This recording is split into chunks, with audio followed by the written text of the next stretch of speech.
This is the smartest thing you've ever done, signing up to this course. Gentlemen, I would say ladies and gentlemen, and there might be the odd lady here, but probably gentlemen. This is the smartest thing you've ever done, because I'm going to tell you some shit that you need to hear. So before we start, the most important thing, obviously, regarding anything you do in your life is your mindset, and that's the first lesson about this. It's the G mindset. You know, a lot of people message me saying, why did you call it G course? You could have called it something more serious, da-da-da. No, I like that name. I like G. That's what it is. It's a G mindset. We're going to learn something about ourselves. We're going to learn something about how you view the world. Because in reality, how you view the world absolutely and utterly shapes how you react to the world, how you act in the world, how people view you. It's all down to how you view things. There's very few things in this life we actually have any control over. I learned all of the lessons I'm going to be teaching you the hard way. I didn't learn them in a course, so you guys are very, very lucky. I learned all this shit the absolute hard way. I came from absolutely nothing. There's a lot of rumors circulating online that, my father was a world level chess player and that I got a lot of money from him and I came from a rich family, etc., etc. Absolutely not the case. My dad was a G, a straight G. He was in the military. He was based in England in the Air Force. My dad was actually recruited into the CIA. He was a spy. Now he's dead. I'm happy to say that. So my father worked for the intelligence services. He was based in England. He met my mum, pretty little white thing. He's a big black dude. So back then that was a taboo.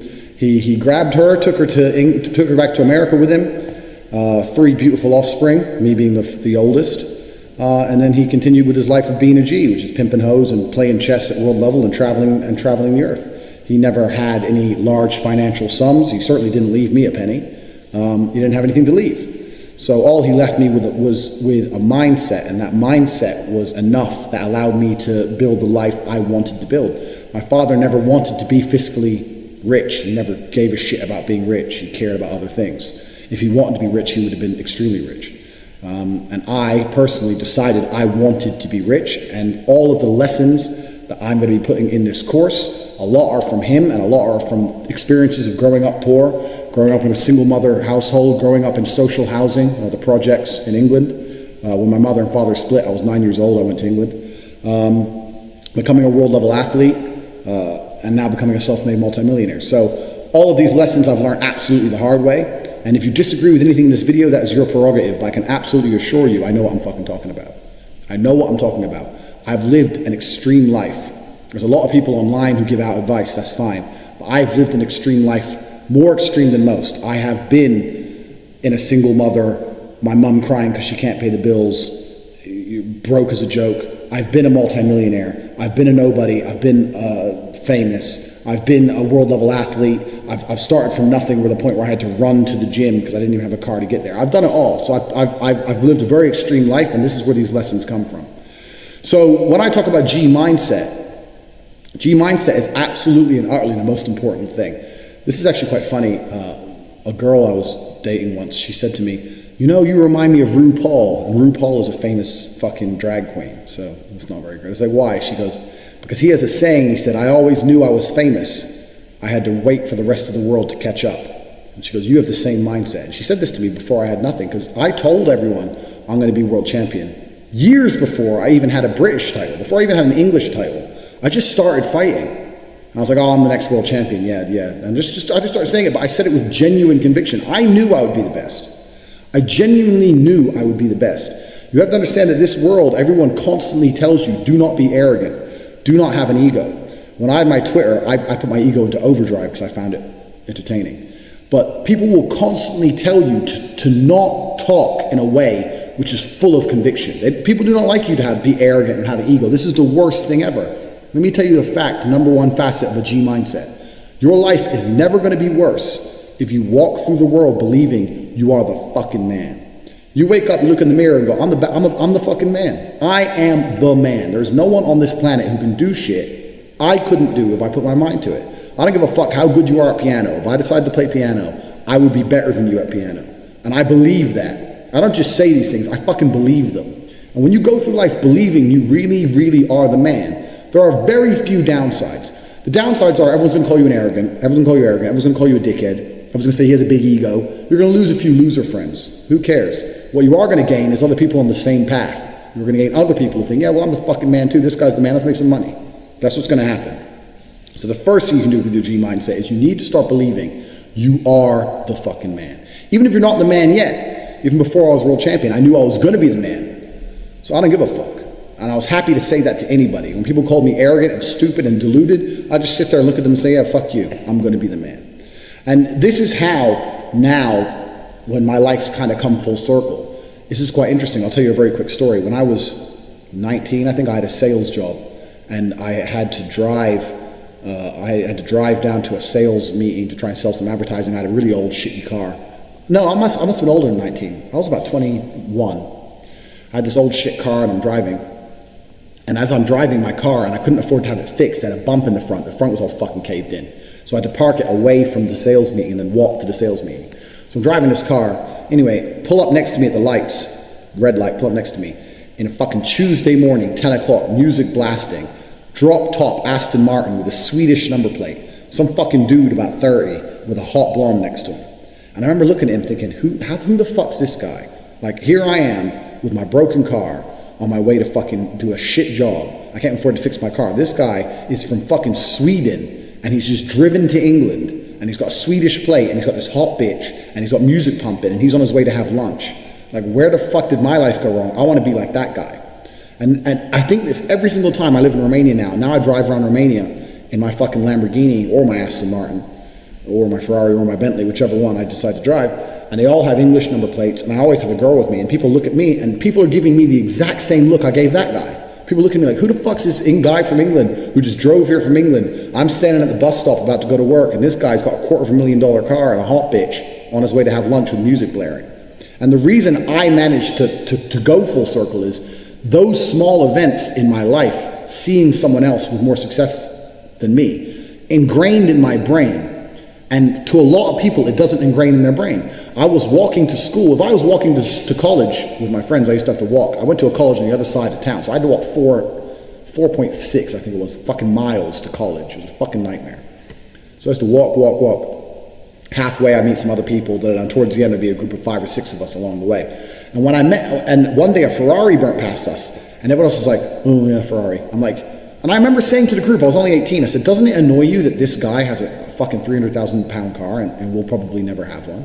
And they're like, oh yeah, it's only a car. I'm like, no, you don't understand. There is a life hack. There's something happening where people are living lives that other people don't get to live. There's something happening. There's something going on. I want to have a 300,000 pound car. I want it. And no one else wanted it. These little events didn't ingrain in their brain. A Ferrari driving past me bothered me. And it bothered me to my core, to the point where I decided I would do anything it takes to have one. Whereas other people just saw it and carried on with their normal lives. This is the reason I have 6 or 7 supercars and other people don't. Because these small events ingrained in my brain. So this is the second thing, G mindset. First thing, you have to believe you're the fucking man, you can achieve anything.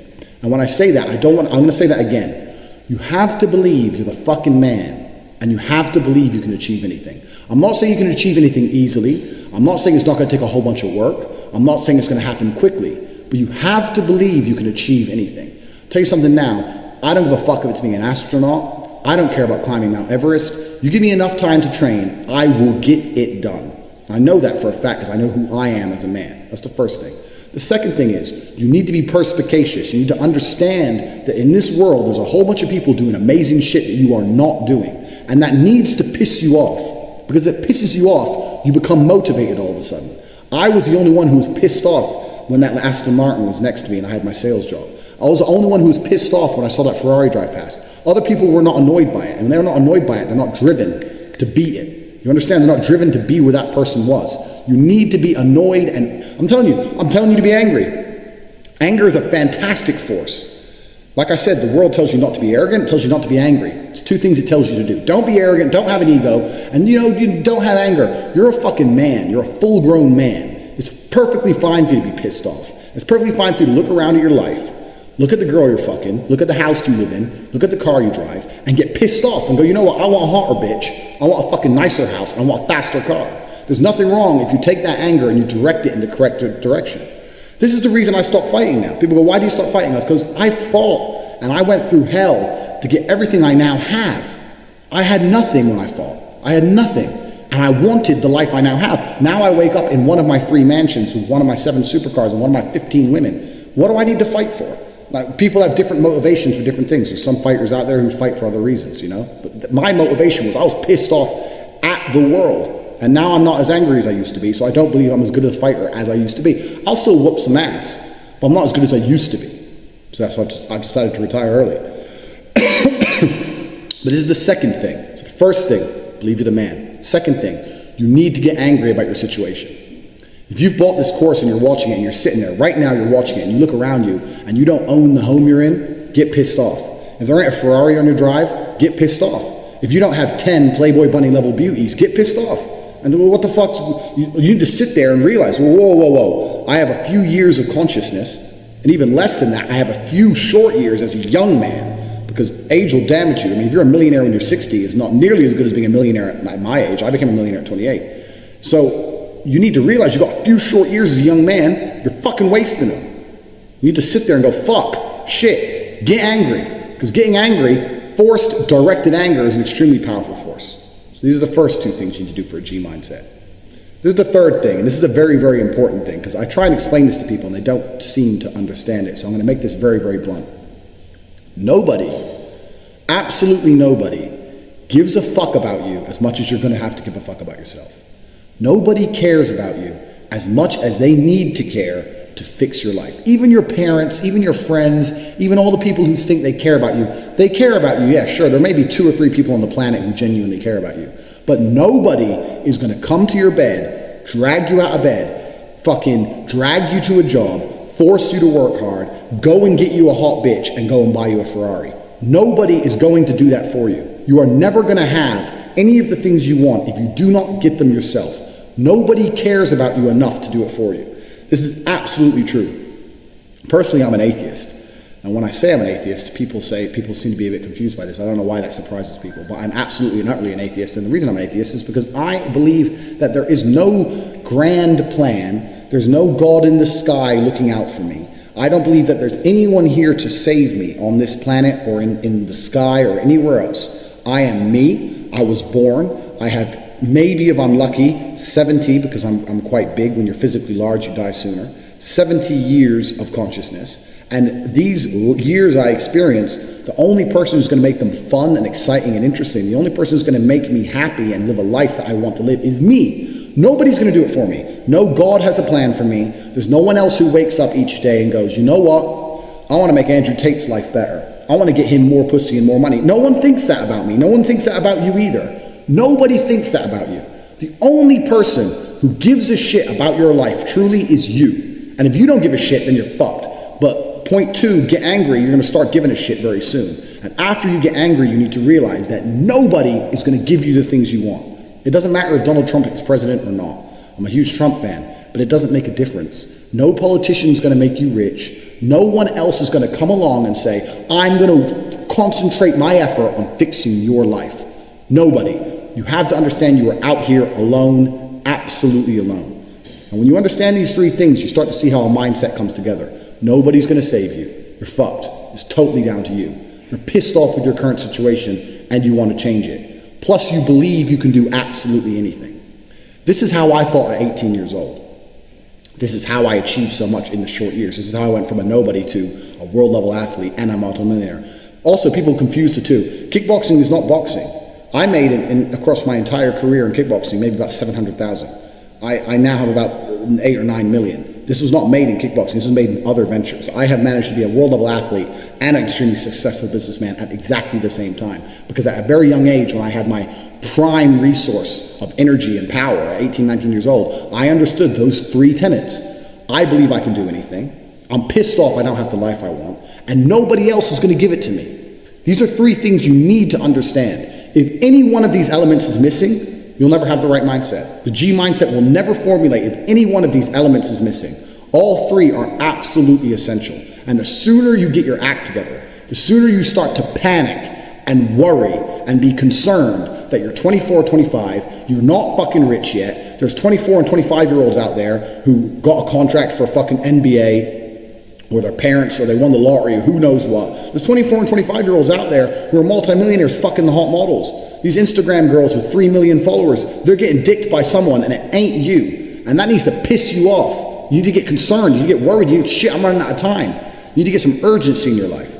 Put these three things together is absolutely essential. This is the beginning of the G mindset. When you have these three things totally done, I'll tell you what happens. I'll tell you what happened for me. So I became a sayer. So my brother used to say, you've become a sayer. And what that means is I made a pact to him that my word was unbreakable, strength and honor. And that if I said something, I meant it.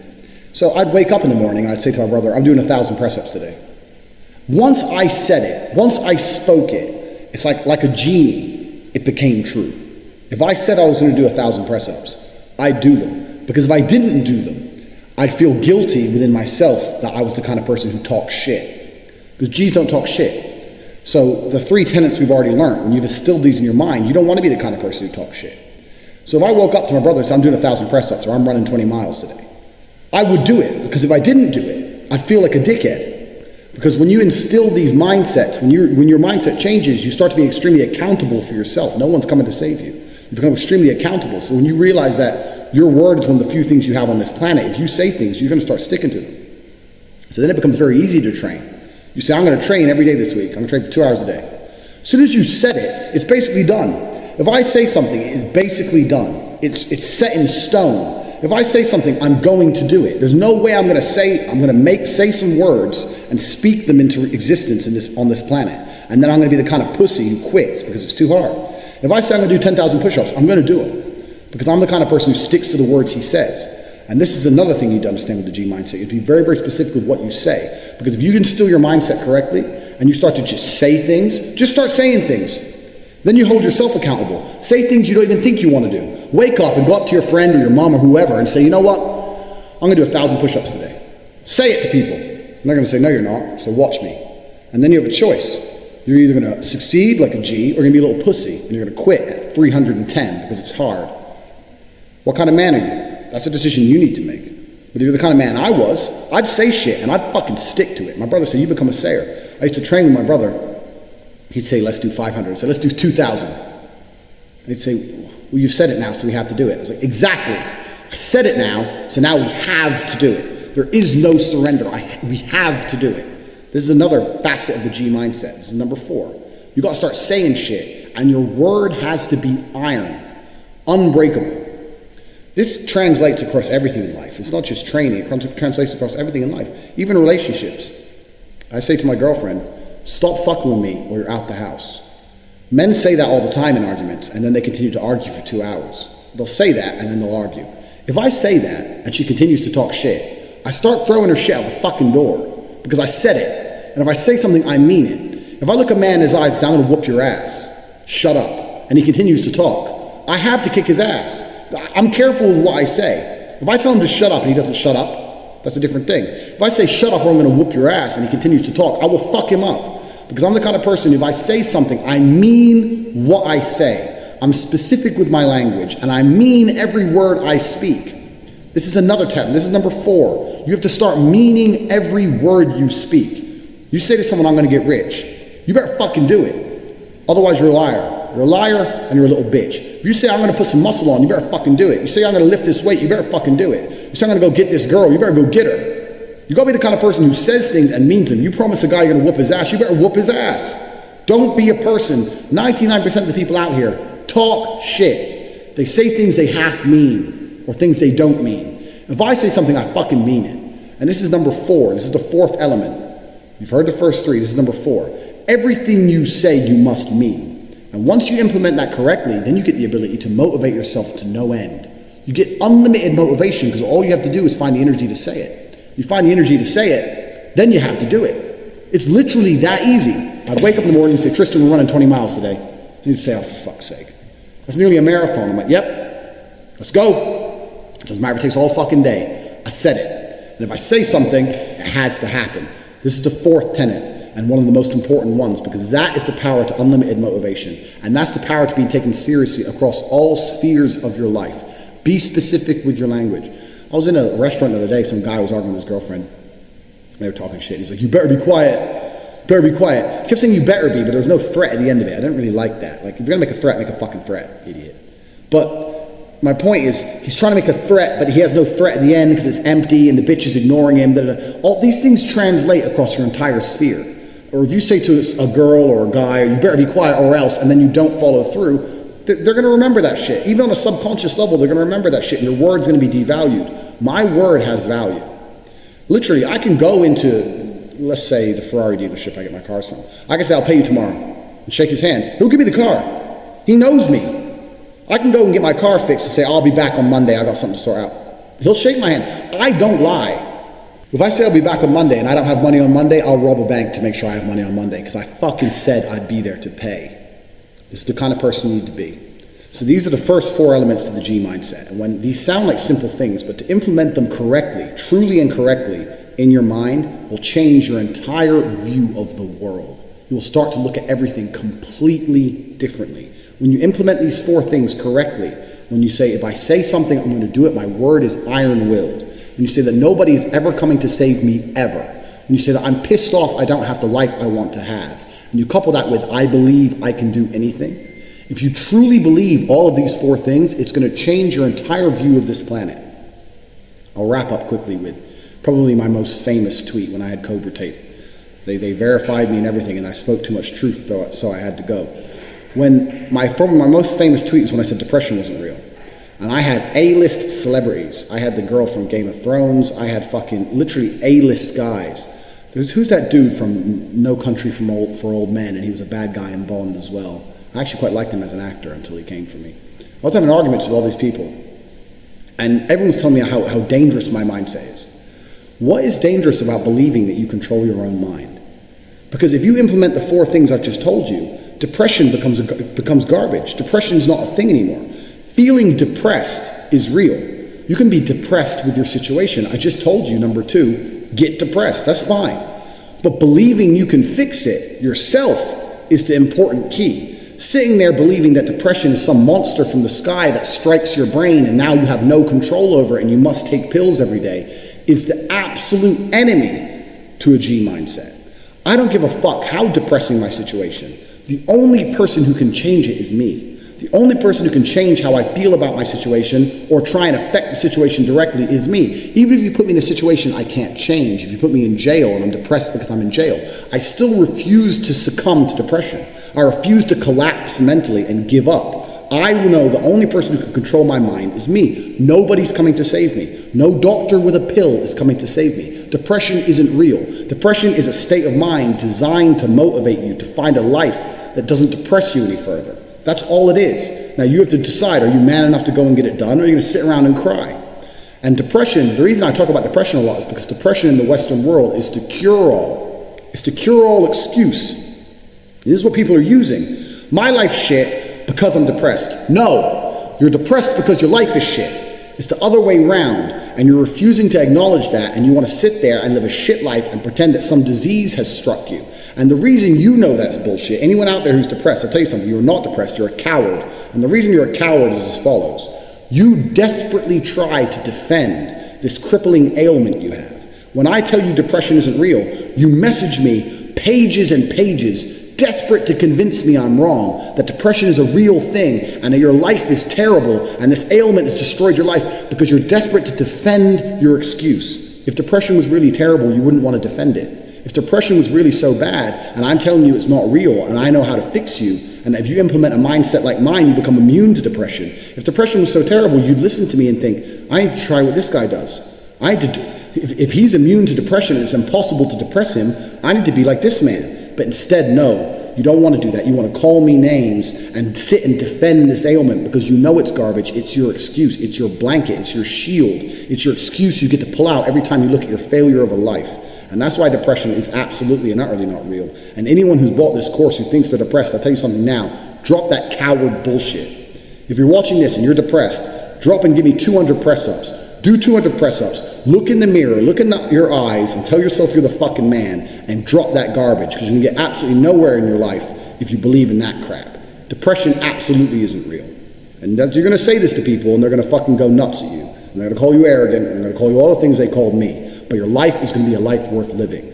Implement the 4 things I've told you, the 4 important tenets of a G mindset. Understand that nobody's coming to save you. Depression isn't real. You'll change your entire worldview once these 4 things are implemented correctly, and then we can move on to everything else.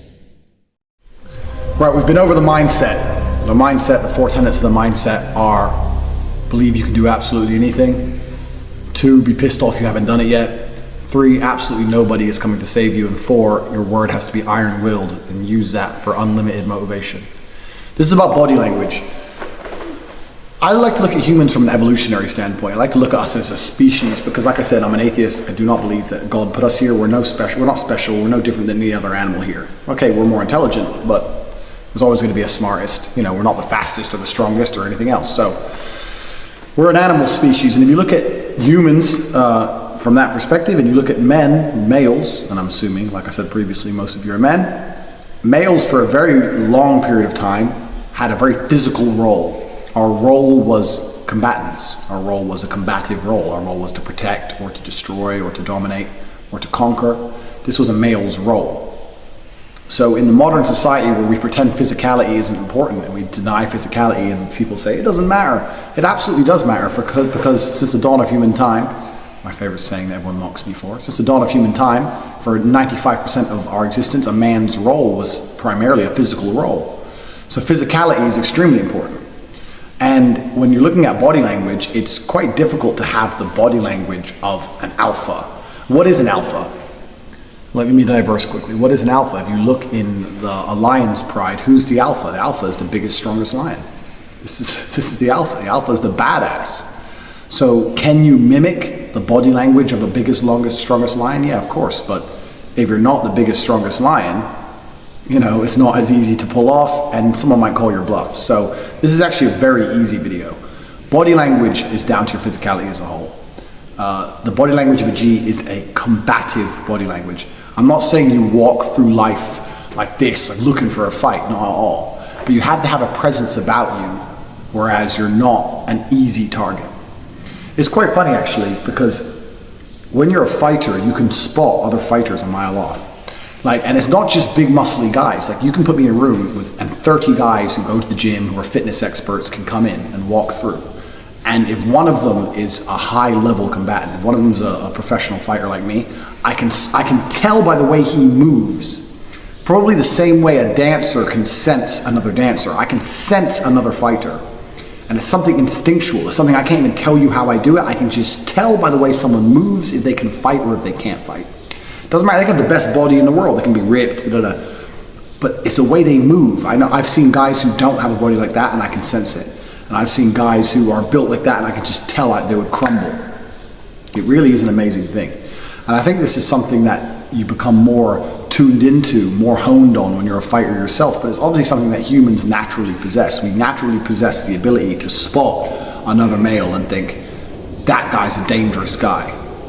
So I can tell you tips and tricks in an attempt to mimic the body language of a dangerous person, or you can become a dangerous person. This course is not a shortcut course. This is not tips and tricks. This is not bullshit. This is about how to become a G, how to become a genuine male of substance. And to become a genuine male of substance, you need to know how to fight. It's very difficult to be a G if you're going through life and you crumble at physical confrontation. Because when you get to a certain point in your life, you will encounter physical confrontations.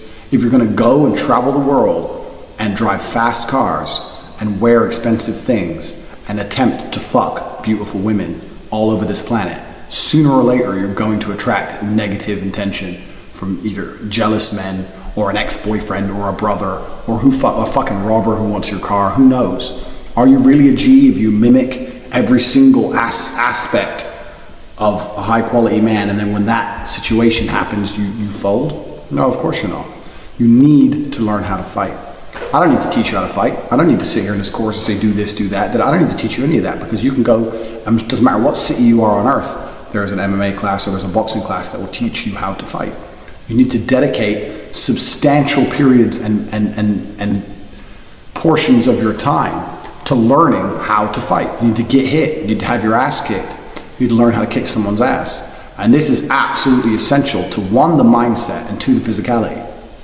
Firstly, mindset-wise, fighting is a brilliant thing, because fighting is 100% accountable.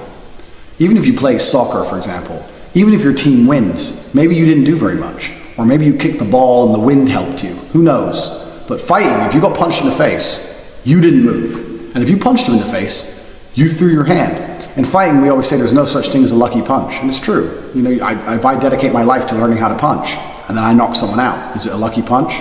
No, I knocked him out. That's what I've been training to do. No such thing as a lucky punch.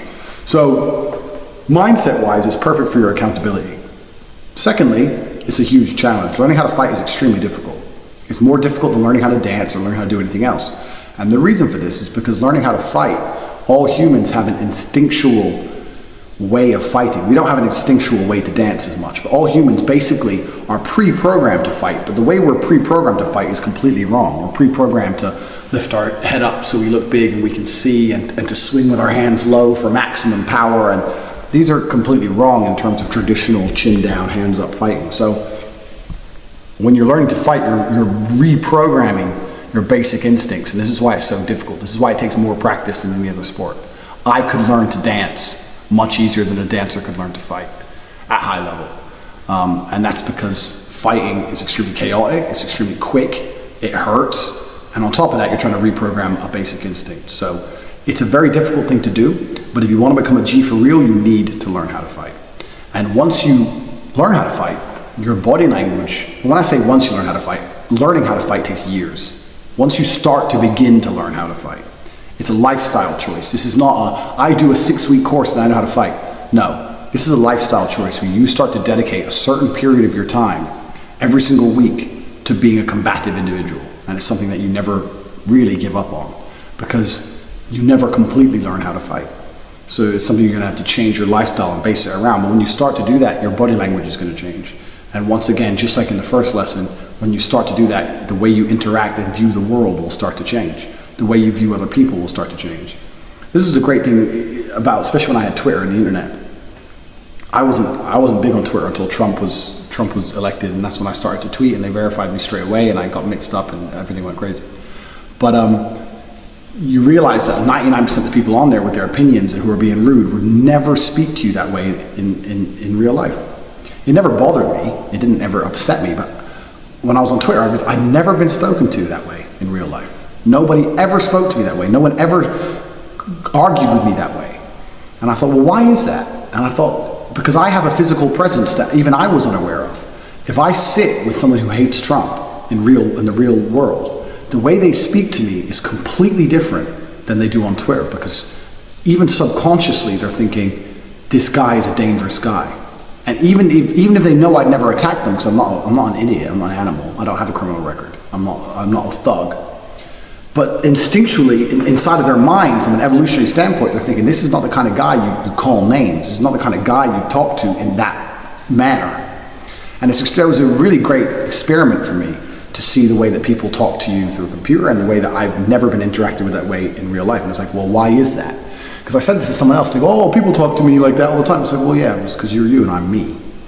So a physical presence is a real thing. And it's a real thing, one, with other males. It's certainly a real thing with females. Absolutely a real thing with females. And this is something that either I can teach you to imitate, I can tell you tips and tricks, or you can just go and fucking do it. If you go and do it for real, you don't need tips and tricks. Are you gonna be world champion? No, because I'm in the top 0.1% of physical athletes.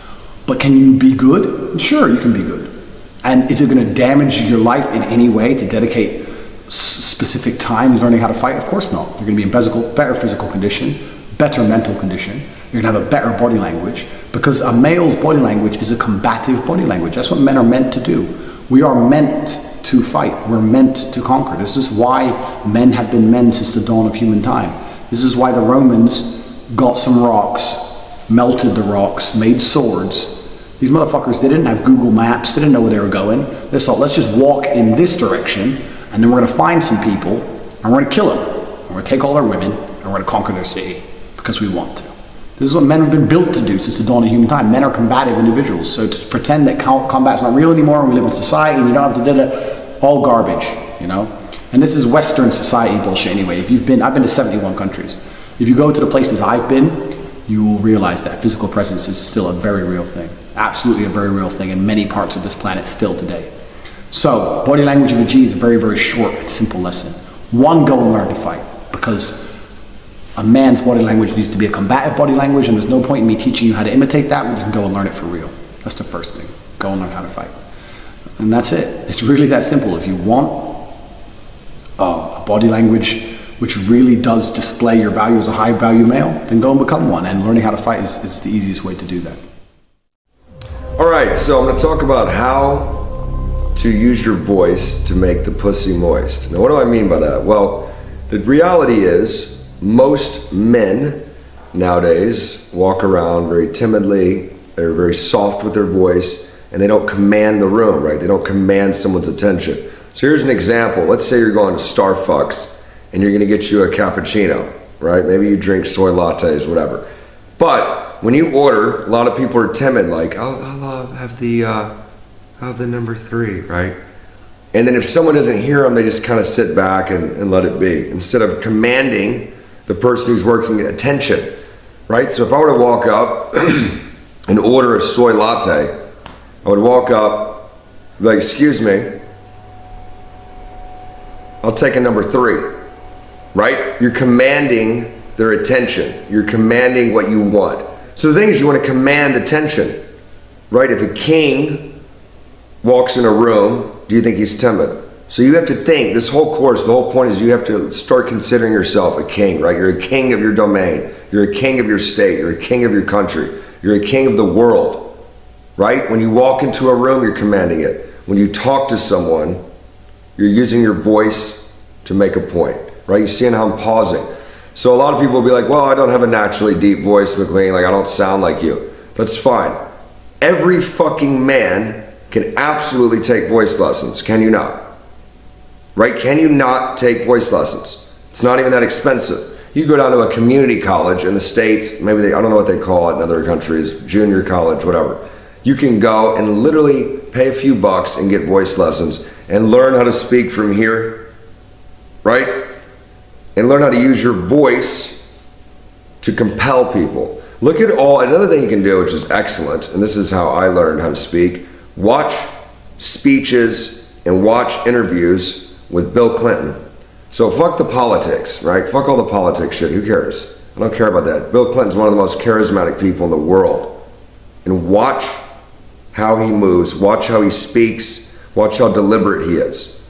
Barack Obama, I've actually met, charismatic, but I don't think he was that like extremely effective with his speech, but he does have a way, he's a cadence in how he speaks and says things. So, when it comes to girls, it's an absolute scientific fact that women are turned on by a voice, right? A deep voice. It's just because it's manly, right? It's telling them subconsciously it's high testosterone, therefore he will be good to breed with and this baby will actually survive. So when you're talking to girls, not just lowering your voice a bit, but slowing it down. So think about this. If you have someone who's nervous around pretty girls, which is natural, you have to work through that, and they're with a pretty girl, hey, what's your name? Where are you from? Okay, cool. Yeah, I'm da da da. Right? They're getting their words out. Someone who feels like they're not heard or people don't respect them will speak quickly in order to get it all out before someone interrupts them. It's very fucking true. Someone who's used to being respected or establishing boundaries in the sense of don't cut me off, don't talk over me, they'll pause. And what I do, because people will still try to cut you off, especially like in New York, motherfuckers speak quick, that's the way it is. I'll literally pause and be like, I'm not done. And give it a beat, right? Give it a second or two. Because it reestablishes the frame of like, okay, I do need to listen.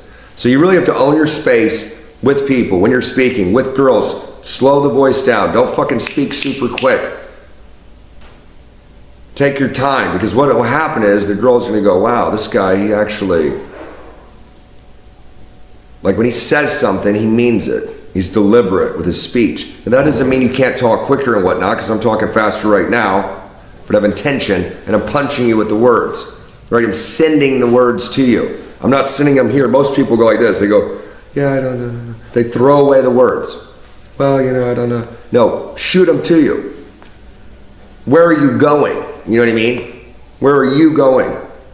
I'm shooting the words to you. Where are you going? I don't know.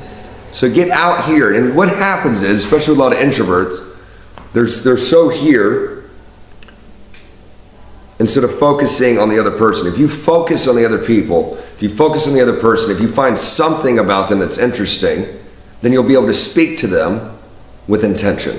So it's very important. So to wrap it up, if you have issues with your voice, if you have a lisp, right? It's fucking fixable. When I was 6 years old, I couldn't pronounce certain words legitimately. I couldn't even say oil, dead serious. I used to say oi oi. So it was like a joke in my family. Whatever, my dad was like working on the car or whatever. So I would say, is he getting the, like literally I had a fucking stutter. So they took me to like a speech pathologist, and the speech pathologist was like, oh, he'll work it out, whatever. You know, so my mom kind of worked with me.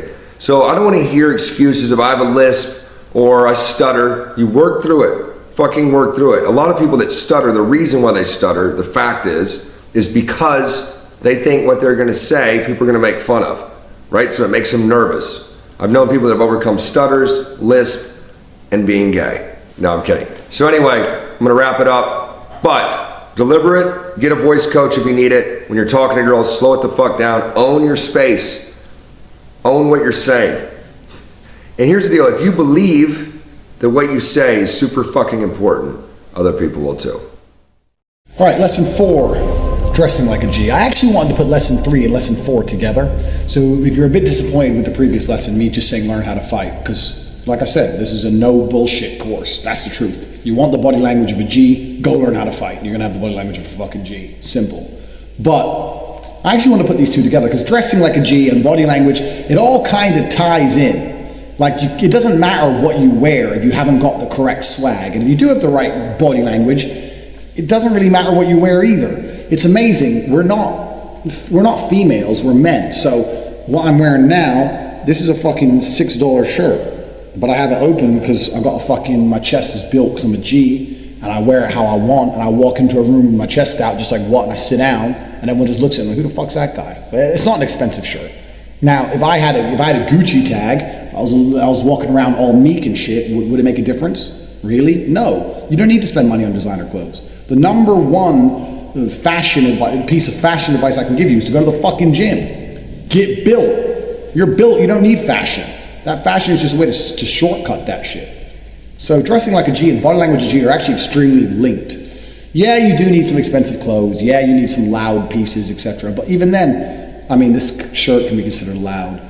A loud piece is once again down to how you carry it. If you wear a loud shirt and you look uncomfortable, it doesn't work. You got to pull it off. You're attracting attention, just like a peacock. Peacock gets those feathers out. It's like, yeah, look at me. It's exactly the same thing. So the mindset and the body language are actually a lot more important than the clothes you wear. I mean, am I going to tell you how to dress? Not particularly. I think you can go out there and find your own sense of style. The most important way of looking at it is, how do you feel when you wear those clothes? You know? And that is down to the mindset and the body language more than anything else. You do not need to spend stupid money on clothes. I have stupid money clothes, but I also have stupid money. But I wouldn't need them to get laid. Really, and I'm telling you the truth, women don't actually give a fuck about many of the things that money provides. Even having a Lamborghini, women don't care. Women don't care about cars. You're going to impress 10-year-old boys who they're the only people who are wowed by it. Girls are impressed that you're a man enough with enough ambition to be able to afford a Lamborghini, but they don't care about the Lamborghini itself. There's not a single female alive who will sit there and go, I don't like this guy, I don't like the way he carries himself, I don't like how he thinks, I don't like how he talks, but he's wearing a Gucci t-shirt, so I'm going to fuck him anyway. That's never going to happen. It's all about everything else. The clothes you wear really are, unless they're totally awful, really ain't going to make too big a difference. So how to dress like a G is a very short lesson. You can find your own sense of style. It's all about how you feel when you wear the clothes. Yeah, obviously there's some basic things we can go over. In fact, I don't even have any fashion rules. The only fashion rule I have to give is never, ever, ever wear flip-flops. They're never cool. They're a non-combative footwear. You can't even run in them. I don't know, maybe when people say to me, oh, you're obsessed with da-da-da. I've been in a few, I've had my fair share of street altercations. I live in mafia-ridden countries, etc. But footwear, why are you gonna wear footwear you couldn't even run in? Like, imagine like a car is coming at you, you can't even fucking run. Like, why would you limit yourself to that point? On top of that, since when are men's feet hot or attractive on any level? Like, no chick wants to see your fucking dirty feet. Put your feet away, put some shoes on. Don't wear flip-flops. As long as you don't wear flip-flops ever, there's no excuse to ever wear them. If you don't do that, you really can't fuck up too bad, you know? Wear what you gotta wear, but if you go to the gym and you get in good physical shape, you can put on pretty much anything. It's all about how you carry yourself, it's about your body language, it's about how you think. The clothes really, really don't make too big a difference. I didn't want this whole course to be about fucking girls, because fucking girls is actually a very minor, it takes very little effort if you achieve everything else. A lot of these game courses and courses trying to teach you how to get girls focus purely on how to get the girl. And that's the biggest mistake. If you read Rush's book or all this bullshit, it's like, go and get the girl and go talk to her this way and this is game. That's all bullshit. If you focus on everything else I'm telling you about, girls are absolutely an added bonus. If you have your money right, if you talk with conviction, if you're a man of stature, if you are going through life with ambition, if you are big and strong and well-trained and you walk through life with confidence, you're not going to need any game. Like, the girls are going to sense it and you're going to have girls. I don't have to go out of my way to get laid, ever. Girls message me, and if they don't message me, if I message them or if I go say hello to them, they certainly reply. I've never struggled with females in my life, ever, because I've never focused on females. I focused on everything else that made me high value, and the women were an added bonus. They're the salt on the popcorn. They're not the popcorn itself. So I don't really want to talk about women too much, but even when we look at it from how to dress like a G perspective, what perfect fashion will achieve you is, it will achieve you 10 seconds. Imagine you go to the store and you buy the best Armani Gucci suit, 10 grand, 15 grand. I've got a load of them. I've got 15 grand suits. On my Instagram, you can check it out. I've got a picture of me in a 15 grand suit. A girl might look at you and she'll think, oh yeah, okay. She might think you're hot or whatever. You go over to her and you say hello. Because she liked what you were wearing, you've bought yourself 10 seconds of interest. If that, for 15 grand, you've bought yourself 10 seconds of interest. And in those 10 seconds, if you're boring, or you don't make her laugh, or she doesn't like what you say, she doesn't give a fuck about what you're wearing anymore. That's it, it's done. You bought yourself 10 seconds of interest for 15 grand. Is it worth it? Absolutely not. You can go over there in anything. And it's more about what you say and how you carry yourself than it is about what you're actually wearing. So to think that if I wear this and do this, I'm gonna get girls, is absolutely a fallacy. That's not true. I'm not gonna tell you it's true. Like I said, this course is no bullshit. It really doesn't matter too much what you wear if you're the man you're supposed to be. So say how to dress like a G? Well, I wouldn't even worry about that too much. What you need to worry about first is the mindset. Secondly is the body language. When you achieve those two things, the rest really isn't too complicated. How to dress? Well, you can wear whatever the fuck you want. Because if your mindset's right and your body language is right, you can wear whatever the fuck you want. I could put on a bin bag and walk in the club. I'm still a fucking man. It doesn't matter what I wear. I can wear the fucking cheapest, shittest clothes and walk in the club. I'm still the fucking man. I'm still the man because I've decided I'm the fucking man. I've been to hell and back to get my world titles. I know I'm the fucking man. So it doesn't matter what I wear. And people will sense that about me. Even my brother sometimes, me and my brother disagree on very little, but even my brother says, you don't even brush your hair. You don't put any effort. He goes, you're about to go on a date. You're not even changing your t-shirt. You wore that at the gym. I was like, I don't give a fuck. I don't care because I'm the fucking man. I'm gonna go beat this bitch. I'm gonna turn up in my fucking Lambo. I'm gonna tell her how great I am, and she ain't gonna give a fuck what my t-shirt is. I don't need to brush my fucking hair. My hair's messy. I don't care. I don't brush it ever. Why would I brush my hair? I don't need to. I get out the shower when it's wet and I go like this. Boom. That's my hairstyle. And it's done. I don't have to put any effort into my physical appearance because everything about me is more than a physical appearance. I transcend physical appearances. And if you do the first two lessons correctly, you will once again transcend physical appearances. You don't need to go through fucking walking along aisles saying, oh, how, this Gucci t-shirt, will this get me laid? No Gucci t-shirt's getting you laid, bro. It's never gonna happen. It's about who you are as a person. The clothes just cover up your dick for a little while until she wants to get it out. You ain't gotta worry about it too much. So how to dress like a G is actually completely down to you. That's your personal style. You can make any decision you want to make. But don't wear flip-flops, one. And two, if you do the first two lessons correctly, it doesn't matter what style you really choose, you're gonna do all right. In fact, I hate to contradict myself, but we're doing this entire course without any kind of edits, without any kind of cuts. There's no second takes. This is just pure truth. There is another rule besides no flip-flops. So that's one rule. This is the second rule. If you are gonna spend a lot of money, don't spend it in like Foot Locker or some shit. Foot Locker is the only place you can go and spend $2,000 and still look broke. Don't dress like a fucking street teenager. You know, just wear some normal ass. I mean, I'm telling you guys to you know, make your own decisions. I'm assuming you're not complete morons. Don't be morons. Put on some normal clothes, you know, and you'll be fine. Don't go Foot Locker and think, oh, I bought these trainers. And girls don't give a shit about that dumb shit. You can go there and you can spend very little. And because of my stature, because of how I am, because of how I'm built, because of my body, because of how I train, I could spend $10 on clothes and look better than any of you motherfuckers than $1,000 of clothes. And that's the point I'm trying to make. So How to dress like a G is to do lesson 1 and lesson 2, get your mindset and get your body language correct, and then you ain't got to worry for shit what fucking label is on your t-shirt. That's absolutely the truth. So, let's talk about the mindset behind making money. So, years and years and years ago, I had a poverty mindset, and by that, I didn't have any money, but that's not the important part. The important part was that I thought it must be super hard to make money. So if you think something, and we're not gonna get all new agey on you, but if you think something, and you say it out loud, then you start to believe it. And what you believe, then you start to act on it, and then those actions become habits, and then your habits wind up becoming your fucking life, right? So I used to say, it's so fucking hard to make money. Like, what the fuck? Why can't I make money? Why is it so hard? What is the deal? This is bullshit. I just am bad with business. I'm bad with making money. That's what it is. Some people are born good with making money, and other people just don't have it. This is bullshit, but it is what it is. Said this out loud for years, and guess what? Didn't make any money. It hit a point of me being so fucking broke that I was literally homeless. A lot of you guys know the story. I was literally homeless on food stamps, and where you're like, you hit such a low, you're like, all right, I have to try something different, because clearly whatever the fuck I'm doing is not working.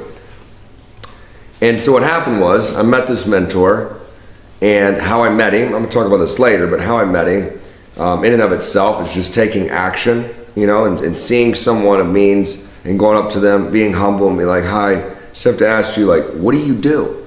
Like, how do you have this Lamborghini, or how do you have this, whatever, like, what do you do? And they'll tell you, I'm a Wall Street broker, I'm a doctor, I'm an online business, whatever. Oh, that's interesting, right? Getting rich is not complicated. It's not easy, but it's not complicated. You basically look at what someone else is doing and then fucking do it, right? All of this course, a lot of this course, honestly, could be chalked up to like common sense, but common sense isn't so common anymore. Right? You know what I mean? Like, we're living in an era where like common sense shit is fucking, you know, people are like, wow, this is fucking mind blowing. But when it comes to money, people do get up, you know, they get caught up because they believe, they have self-limiting beliefs. They have family that have told them certain things. All rich people got lucky, or money's evil, money's bad, money won't make you happy. It's all fucking bullshit. If you're a miserable person, you get money, you'll probably still be miserable, but at least you'll be miserable on a yacht. So you're not going to be as miserable if you're completely broke. But the mindset behind that. So I had this poverty mindset. So when it switched, because I had the mentor who explained to me, he goes, the reason why you haven't made money is because you think it's hard to make money. You have to change that and think of it as, no, it's easy to make money. I'm like, well, that's not necessarily true though, that it's easy to make money. He goes, not necessarily, but you've got to at least get your mind thinking positively, because what will happen is your subconscious will start working on how to actually make money, even when you're asleep and shit. That's why if you've ever woken up in the middle of the night and you're like, I have a great idea, because your subconscious is working on figuring it out, figuring out how to get this. No different than with women. If you're like, it's impossible to get a 9, it's impossible, can't get a 9, it's never gonna happen, I'm just not the guy who gets 9s, da da da. You're never gonna have a 9. If you're like, you know what, all fucking women love me, beautiful women want this dick, beautiful women want to be with me. Not this motherfucker, not that one, with me. And you actually believe it, then you're putting that energy out into the world. And I'm not trying to be weird with new agey shit, but energy is a very fucking real thing, right? So you're putting that energy out into the world, and guess what? Miraculously, which is actually you taking action, things will start happening in your life. So I took good things. So I took that mentor's advice and I started going, you know what?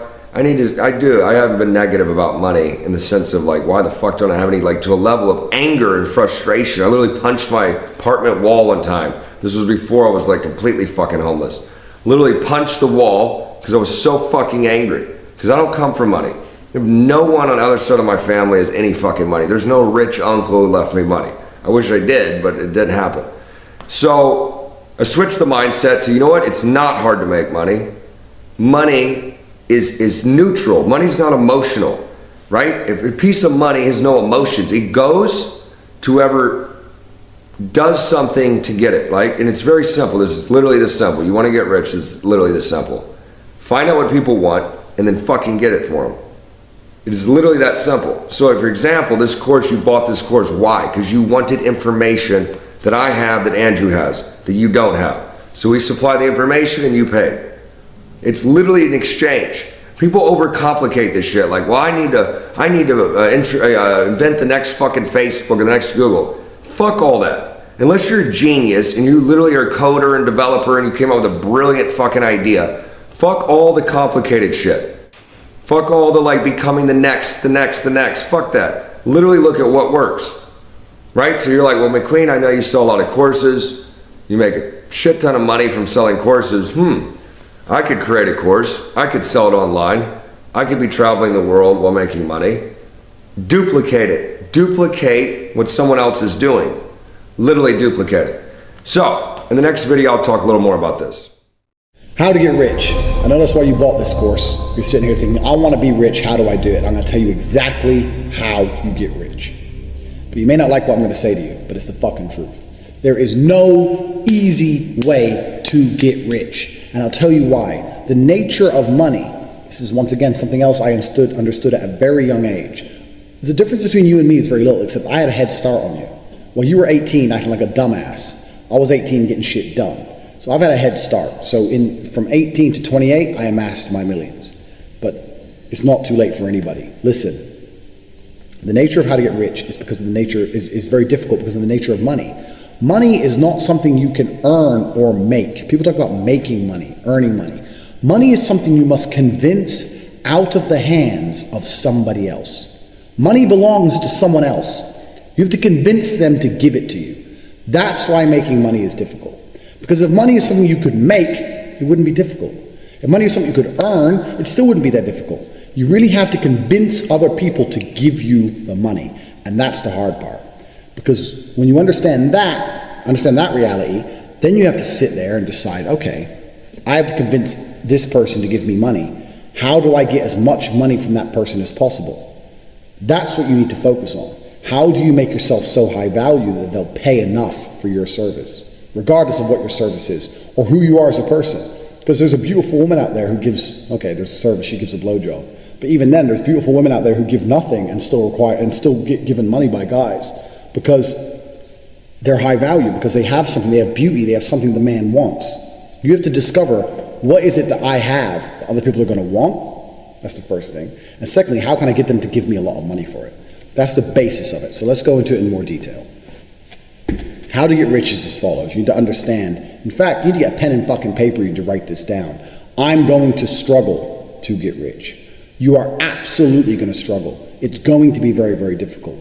I did on my podcast with CNQ, I told a story about when I was really at my brokest and how I ate the same meal every day for about 9 months. And I called it flavor because it had no flavor. And it was basically rice. I used to buy a 10 kilo or 20 kilo bag of rice for like $20. It was rice, it was kidney beans, because I read the back of the cans and they had the most protein because you get cans of kidney beans for like 9p, like 10 American cents back then. So 10 cents. They had more protein than meat. I divided it all up for the value, for the money spent. I got the most possible protein from kidney beans than I did even meat. Because I'm anti-vegetarian, I don't like the idea of vegetarianism. I think it's a disconnect from reality. Humans have always eaten meat, we always will. To start pretending that's bad or wrong is something a bit wrong up here. So I'm an anti-vegetarian. I bought the cheapest possible meat because I refused to eat a meal without meat in it. But really my protein was coming from kidney beans. So I had rice, kidney beans, the cheapest possible frozen meat, and then just for greens, the cheapest thing I could buy was frozen peas. And I ate that every single day, 3 meals a day for 9 months, because it allowed me to feed myself for a month on about $90 or $100 for a month. Me and my brother, 2 full-grown men in combat training, eating 4,000 or 5,000 calories a day. We just ate piles of this flavor. It had no flavor. Ate. I said this on the CNQ podcast. And this is when, back then, the reason I had so little money is because I was spending all of my money trying different businesses. Because you are going to struggle to get rich and you are going to fail over and over and over again. All of these people say it. Ty Lopez, Grant Cardone, they all say the same thing. You have to be ready for failure, blah, blah, blah. And people go, yeah, I get it. No, you don't get it. You have to be ready to fuck up because you're going to fuck up. Because there's no magical formula. If you try your first ever business and you make money with your first ever business, you're probably going to fuck that up anyway because you don't have any experience with losing money. You need to fail to succeed. And I know it's fucking cringe. I hate to say the same shit everyone else says, but it's absolutely true. What I'm going to do in this part of the video is I'm going to put in a clip of something I recorded in my Hateful Tate series, telling you a story of one of my failed business attempts. So you can listen to that as well, and you can enjoy listening to me fuck up, because I fucked up plenty of times before I discovered a few things that started to work. So whenever I'm in Slovakia or Hungary, I drink these, because the first time I came to Slovakia, I had one at a petrol station, and they're like a drink with chunks of aloe vera in it. This must have been about 9-10 years ago. And now I've seen these a few times in corner shops and stuff, but back then, nowhere in England had drinks with aloe vera in it. So I was only like 21, 22, and obviously I was broke as a joke, and I wanted to get rich. So I thought, fuck it, I'm going to import these drinks, and I'm going to sell them in England, and I'm going to be a sole supplier, and I'm going to get rich. So I found a contact in Hungary who could provide them to me for like, I don't know how much they were, 38p or something. I wanted to sell them for about £1. So then I started contacting all the superstores. I was watching Dragon's Den about getting distribution. I thought, this is hard. So I emailed Morrison's, emailed Waitrose, started emailing them every day saying I had some revolutionary new health drink that was guaranteed with all these bullshit results, and I promised them 100% markup on it. So I told them they'd buy it for 50p, so I'd make 12p per bottle, and they'd sell it for £1, 100% markup. Made out like I was a real company. I'm 22, I'm just writing away to all these people. Eventually I get an email back from Tesco saying, because everyone ignores you, because everyone's trying to get their stuff into superstores, so they completely ignore you. Got an email back from Tesco saying, I'm away from my, as you know, I've now left the business, and my replacement is Mr. Chris something is coming in to replace me. So I waited a couple days, and I emailed Chris and said, hi Chris, we need to speak urgently. Your predecessor and I were one step away from achieving distribution, pretending I spoke to the previous guy who left, who never responded to me ever. So then Chris emails me like, oh, okay, you better come down then. So it was in Cheshunt, Hertfordshire, the Tesco head office. And I thought a normal job back then, so I arranged a meeting at like 5:30, finished work an hour early, walk into Tesco fucking head office in my Matalan suit with 4 or 5 bottles of this shit, which I brought in a backpack. Sat down there, let him test it all, gave him my pitch about health benefits, 100% bonus, and all this bollocks.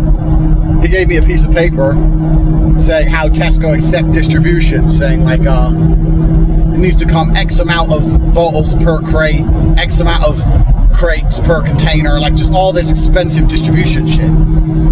So anyway, he said he'd get back to me. So I fucking leave there excited as fuck, call up my guy in Hungary, says I need it in this many bottles per crate, this many crates per container, I need to be able to deliver this many containers per fucking week to Tesco stores, London, all this bollocks, da da da da da. My man in Hungary goes, okay, I can make this happen, da, da, da, it's gonna cost this much, blah, blah. So I'm waiting, and Chris emails me and says, we need to talk about your drink, are you free to come in again? I was like, yeah, of course. Anyway, in the meantime, the guy from Hungary says, it's going to take me 6 months to turn around preparing your distribution. I said, oh no, it can't be 6 months. No, Tesco want it now, Tesco want it now. He goes, well, I need some money to begin doing this. It's going to cost some money, so you need to pay me some money. You want like $2 grand. And I had no money. I had my month's wages, about 1,600 quid, came the next day. So I remember borrowing £500 and my month's wages and sending it to Hungary, $2 grand. The day before my meeting, my big meeting with Tesco, so this guy could begin fucking pissing around with crates. Taking my last £100 to last me the month. Now I'm 500 quid in debt as well. Filling up with petrol, putting on my Matalan suit, walking in there, sitting down with this Chris guy who was fat as fuck. I don't know what. Of course he was in charge of choosing the food. Fat cunt. And he's literally, the meeting lasted 30 seconds. He said, I'm sorry that my predecessor gave you the impression we were going to stock your product. Personally, I find it repulsive. And that was it. That was the end of my aloe vera dream. He never emailed me back again. None of the other superstores ever emailed me. I kept emailing, we've got different flavors. Wasn't interested. Completely blanked me. Everyone blanked me. The Hungarian guy took $2 grand of my money, and I was more poor than ever. So now when I drive through the continent in my Lambo, I enjoy an aloe vera drink. Personally, I find it repulsive. I remember sitting there thinking in my head, that was unnecessarily rude. He was unnecessarily rude to me because he thought he was important. I'm the fat dude who chooses Tesco's food. Cunt. But he ain't got a fucking Lambo. I might scroll through my email and fucking find it somewhere in the depths and send him a picture of me outside my Lambo drinking an aloe vera drink. Surrounded by aloe vera. Surrounded by aloe vera drink, a big booty hoe. Absolutely, you're going to struggle to make money. So the first thing is this. When we're talking about mindset, talking about being pissed off you don't have money, talking about believing you can do it. All those things are essentially important. The reason we did the first video, in fact, if you watch this entire series once, that's fine, but you need to watch the first video at least 20 times because it's the mindset that's going to allow you to get anywhere else. So imagine you're starting from zero. You've now adopted my mindset. You've now started to learn how to fight, to get your body language right. Even now, even those two small things makes you a higher value person. Let me tell you something. You can go into a job and they're offering $20,000 a year. Keep the numbers simple.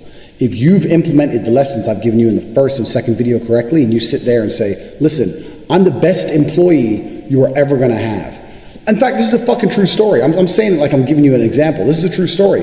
When I was working sales jobs, I used to walk in there as arrogant as a motherfucker. Because if you run a company and you're going to hire someone to make you money, to work for you and sell your product, you don't want some fucking guys like, well, I'll try my best. No, I was as arrogant as a motherfucker. I'd walk into a sales job, I'd sit down and say, okay, before we continue, we need to talk about pay, because I'm worth more than the money you're offering. I'm going to explain to you why. But basically, I'm the best employee you will ever have. I'm guaranteeing you I will smash any sales record set by anyone else in that room. I will smash it. In fact, I will smash it to a point where I don't even want a basic wage. I want to be commission only. I want 3 times the commission that you're paying because I don't take a basic. And I'm going to make more money than anyone else has ever made. You're going to pay me exorbitant sums of money.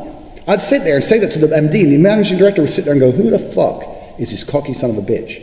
But then he's sitting there thinking, well, if he's so sure he's going to make so much money, he's going to make me a lot of money.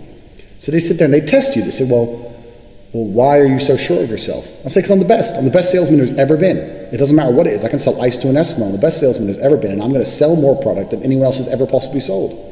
And so if you hire me, you need to be prepared to pay me huge sums of money. You need to speak to payroll and make sure they're prepared to spend $20,000 or $30,000 a month in wages. It has to come to me, and I want it on time. I don't want a basic. I want my commission. I want it once a month. I want you to make sure you have the facility to pay me $20,000 or $30,000 in one transfer at a time. So you check that before you consider about hiring me.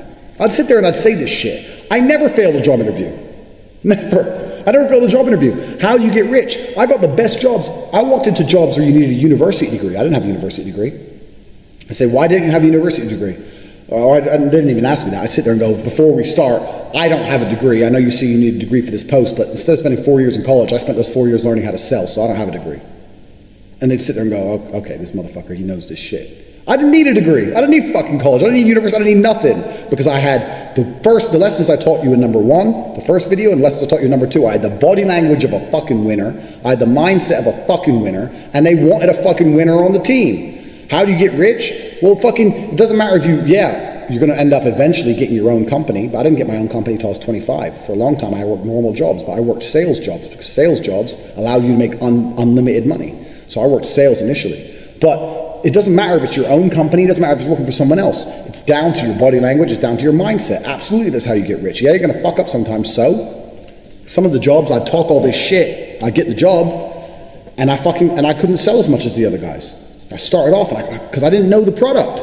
I'm Mr. fucking Big Bollocks, and then I couldn't sell as much as the other guys. And they take me in and they say, okay, yeah, you sold some product, but you didn't quite hit target this month. And then the MD, part of them was kind of like, haha, motherfucker, you're not as smart as you thought. But I just sit there and say, yeah, it's my first month, I'm still learning, but my promises have not changed. I'm a man of my word, and I absolutely guarantee you I'm going to smash this sales target. And I'd just stick there and stick to my fucking word, and I'd repeat the same shit over and over again. You know what? Those managing directors of those companies are probably sitting there going, this motherfucker's delusional. He's a little bit delusional, but he keeps trying. He makes the phone calls. He's trying his best. People would rather have someone who's too confident with delusion than someone who's living firmly in the real world. Oh, well, this is going to be hard because I don't know the product yet, but I'm hoping once I learn the product, my sales will go up. No managing director wants to hear that shit. Fuck that garbage. I'm going to fucking beat the record. I'm going to be the best there's ever been. You just got to give me a little bit more time to learn. I'm the badass. I'm the best person here. What's funny now is that I probably have more money than any of them MDs ever had. because I fucking meant what I said. I said that shit. I fucking meant it. I don't give a fuck. I meant it. This is not an act. I'm telling you how to do this, and you're sitting there thinking, okay, I have to act this way. It's not a fucking act. You have to believe it. Believe that shit. How do you get rich for real? Believe that you can do anything it takes to get paid. My business card. Like I said, we're doing this entire series without any cuts or any takes. So I'm gonna get my business card. Stay right here. I want to show you something. When I show them my business card, everyone laughs at it, thinks it's some kind of fucking joke. My business card's not a fucking joke. My business card is real. So you look at my business card, it says Andrew Tate, millionaire and all-around nice guy. And on the back it says, I'll tell you a very quick story. On the back it says, this is a quote of my dad's, "My unmatched perspicacity coupled with sheer indefatigability makes me a feared opponent in any realm of human endeavor." That's a quote of my father's that he pulled out. In fact, because we got time, because you're sitting here learning how to be a G, let me tell you the story about a real fucking G. So I was in Detroit, Michigan, 3 in the morning in a gas station with my dad when these Mexicans ran in to rob the store. They didn't have guns, which is extremely surprising for America. They had bats and knives. They start smashing the store up, whatever. They get a little bit of money from the till, whatever. I'm standing in the store. I'm standing there with my dad. They leave. My dad says, "Stay here, son," and walks out. So I guess he was checking if they were still outside. My father was an interesting character. I don't know what. Maybe he was going to fight. I don't really know what his genuine intention was. I was too young to understand it. But I heard them attack him, so they were obviously still outside. He got attacked. Anyway, the police turn up. 7 or 8 minutes later, my dad is badly damaged. He'd been hit with the bat, and they cut his face, and he's bleeding everywhere. But he didn't go down, he didn't get knocked out. In the end, in fact, they ran away because he had one of them has a permanent, because they caught him. In fact, I'm going to try and find a picture for this video because my dad had a picture of it. Had a permanent scar because my dad took a chunk out of his cheek with his teeth. Fucking ruthless shit. Anyway, the police officer turns up and asks my dad what happened. My dad said, "I went out there to check it was okay for my son to leave, and they attacked me, and I fucking bit this guy's face off, and I fucked this guy up, and then they all ran off, and yeah, I've been cut, and they hit me with the bat, and da-da-da-da." And the police officer goes, "What's your job?" To my dad. My dad was a big guy. The police officer was a bit like, "What's your job?" My dad said, "I'm a chess player." And the police officer said, "Well, maybe you should have been something else, as in you should have been a cop, or you should have been a bodyguard or something." And my dad replied, this quote, my dad said, "My unmatched perspicacity coupled with sheer indefatigability makes me a feared opponent in any realm of human endeavor." That's how my father spoke. That's just how he spoke through life. So he was a fucking crazy guy to be around. But that quote, what he's saying is, my unmatched perspicacity, my ability to perceive things, coupled with sheer indefatigability, my ability to not become fatigued, I don't become tired, makes me a feared opponent in any realm of human endeavor. So that was my dad's way of saying to the police officer, fuck you. You think chess is bullshit? I can do chess and I can whoop these guys' ass. I can do anything. That's how my father spoke. So that's a very quick story. But back to my business card, I've put that on there in homage to the big G. But in the back it says, I specialize in the following. And you'll see a whole list of tasks, a whole bunch of stuff on there that I specialize in. You can read it. Pause the video if you want. You can read each one. So, wars fought, modeling exposure, assassinations plotted, revolutions started. The list goes on and on. Tigers tamed, helicopter hire. And people read this and they go, Andrew, you're full of shit. I'm not full of shit. I'm a fucking G. The point is, if you're going to pay me enough money, I'll get it done. That's always been my mindset. What's the key to becoming rich? Well, first, if you're ready to pay me, there's nothing I will not do. Sits here saying revolution started, people sit there and laugh. If someone's going to transfer me $1 billion American dollars, I guarantee I'll start a fucking revolution. I guarantee it. If you're ready to pay me my fee, maybe my fee is too much for you, or maybe you think I overprice myself, whatever. But if you're ready to pay me the fee I say I want, and you're going to pay it to me, I'll get it done. Pay me first, I'll get it done. If you want a rocket on Mars, no problem. Pay me. I'll set a price, 3.5 billion American. You give me 3.5 billion American dollars, I will get a rocket on the moon, one way or a fucking another. I don't care if I have to hire someone else to do it. I don't care if I have to fucking learn how to do it myself. I don't give a fuck if I have to become fucking contact some aliens with my fucking iPhone, WhatsApp them, say, look, I need help moving something to Mars. I don't care what it takes. If you're gonna pay me, I'm gonna fucking do it. Because if I say I'm gonna do something, I'm gonna do it. And that's the point of my card. There's nothing I cannot do for a fee. That's the kind of person you need to be. What's the key to being rich? People need to know you as a fixer. They gotta think, you know what? This is the guy who can get shit done. Back in my sales career, and I quit sales when I'm actually a 4-time world champion. I was working up until the point I was world champion, because there isn't actually as much money in fighting as people think. When I became 1-time world champion, I retired, but I was working in sales up until the age of 25. When you become good at sales and you get a reputation as a good salesman, you can never be unemployed. And it's amazing how that reputation spreads. I had job offers weekly. Weekly, I'd have people I previously worked with who've become manager and want to get their figures up and call me trying to get me back. People who I'd previously worked with who'd moved to new companies and were putting a team together and wanted good salesmen on their team would call me.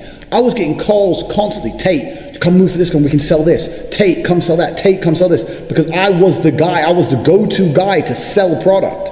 We have to sell product. We have to get our figures up. Who do you know who can get it done? Well, this Tate guy, I worked with him before. He's fucking crazy. He sells shit. That's who I was. And when I say what's the key to getting rich, so back then, I mean, I was taking home, I don't know, 10,000 a month or something. Like to me now, that doesn't even cover my fucking car servicing and petrol. But to me then, that was good money. You know, in the real world, that's good money. So what's the key to getting rich? Because to most people, to even you watching, 10,000 a month makes you rich. That's rich. To me now it's not, because everything's scalable and your perspective changes. Now 10,000 a month would leave me very poor. But back then, it was a lot of money to me. So even then I consider myself rich. So what was the key to getting rich? The lessons I taught you in the first and second fucking video. The way I thought, the way I spoke, the way I carried myself, being a sayer, saying shit and making it fucking come true like magic. That's the key to fucking getting rich. Every single lesson you're going to go through in this course is going to fucking come back to the same things. Your fucking view of this world. The way you view the world. I view the world and I genuinely believe I'm the baddest motherfucker on the planet. And everyone who calls me arrogant is not nearly as successful as me, so fuck them. I don't care. I'm the best. I am the best. And when I sat there, let me tell you something. When I did end up breaking those sales records, every other motherfucker in that company, there's a lot who couldn't stand me, but some of the other sales guys, they'd be like, you know what? I have to give you respect. You've come in here. You talk shit. You said you're going to be the best. You didn't even want a basic wage. And here you are. You just beat the record. I have to, hats off to you. You're crazy. I was like, yeah, no, I'm the fucking man. That's how you got to be as a person. That's how you have to be as a person. So when people talk about being prepared to fail, I think a lot of that is because people get put off by failure. You know, failure is one of those things that's going to hit you and it's going to stop you wanting to come back and try again. That's what really the being prepared to fail is all about. And that's why the fighting is so important as well, because when you go and start wanting to fight, you're going to get your fucking ass kicked and it's going to hurt and you're going to feel like a dickhead. But you have to get used to just getting over that. You know, you got to get over it and get up and carry on anyway. That's why that's such an important facet of the G mindset, along with everything else I've taught you, the first 4 lessons of the mindset. But those things together, I'm telling you, if you get those things right, everything I'm saying to you is going to start to make sense. The key to getting rich doesn't have to be owning your own business. I know that's very unpopular to say. Owning your own business is fantastic. But in a lot of cases, owning your own business is more work than a normal job.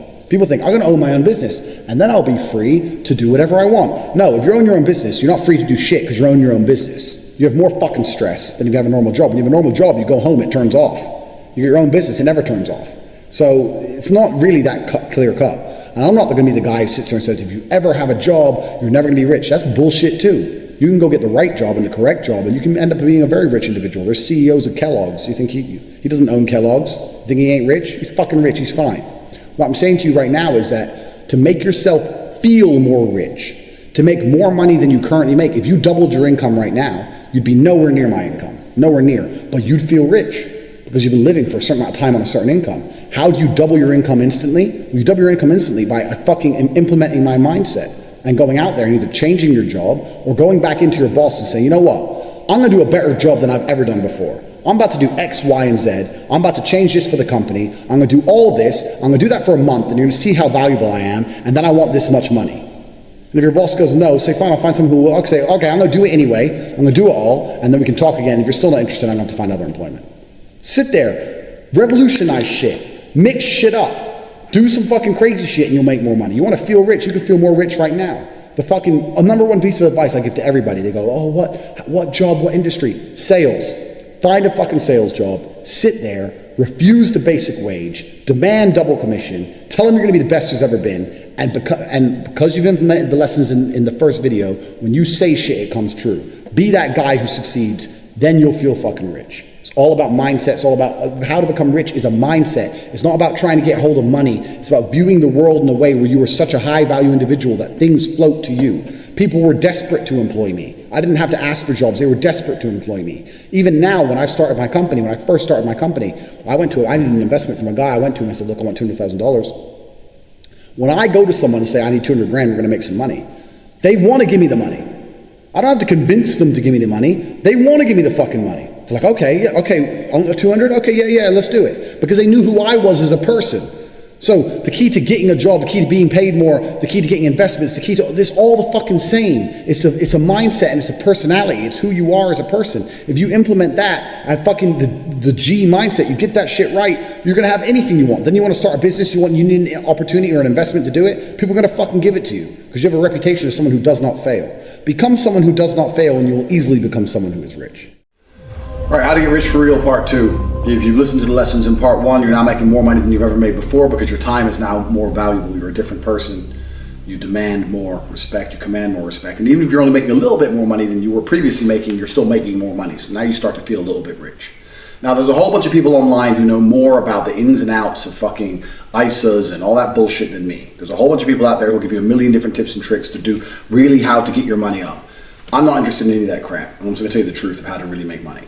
There's 2 things you need to establish. First, you cannot save yourself rich. And I say this because a lot of people are interested in being so frugal, and they think that that's the key to wealth. Being frugal is not the key to wealth. Being frugal will never make you rich. If you're making $5,000 a month and you manage to live your entire life spending $0, you pay no money for food, you pay 0 money to get to and from work, you live somewhere for free, and you never need clothes ever, and you save 100% of your $5,000 a month, you will still never ever be rich. It will still take you 12 years to buy my car. It's not going to happen. The only way, and that's one of my cars, other than the rest, the only way you're ever going to get rich is if you substantially increase your income. This is the first thing. The second thing is, if your income is linked directly to your time, there's only so much time in the day. The first part of this lesson, the first lesson was make your time more valuable. Make those hours you spend working generate you more. That's fine. Unless you can do that exponentially to a crazy sum, unless you can get to some crazy figure. In reality, you're going to need other people doing things for you, or you need something happening without your input so that your time isn't linked to your money. If your time is linked to your money, you're going to run out of time, you're not going to make enough money. So people often say, okay, I understand that, so passive income. There's no such thing as passive income. I hear the word passive income a lot, and there's really not very much which is truly passive income. People say, oh, like property is passive income. No, it isn't. You think buying a house and renting a house is passive income, and you've absolutely never done it. Renting a house means you've got to find tenants, put tenants in there, make sure they pay you on time. The washing machine's broken, you got to go around there and fix that. Oh, the rent's late, you have to go around there and argue with the tenant. Then you have to end up kicking the tenant out. Then you have to try and find another one. The whole apartment's trashed, they've damaged the walls. Renting an apartment is a full-time fucking job, and the return on it really isn't that much. I mean, you buy an apartment for $300,000, you rent it for like $1,000 a month. It really ain't all that. I mean, people, especially old school people, talk about property. Property was the way you became wealthy. You bought a house when you were young and you became wealthy. But nowadays, it's not how it's done. Plus, property is very, very slow.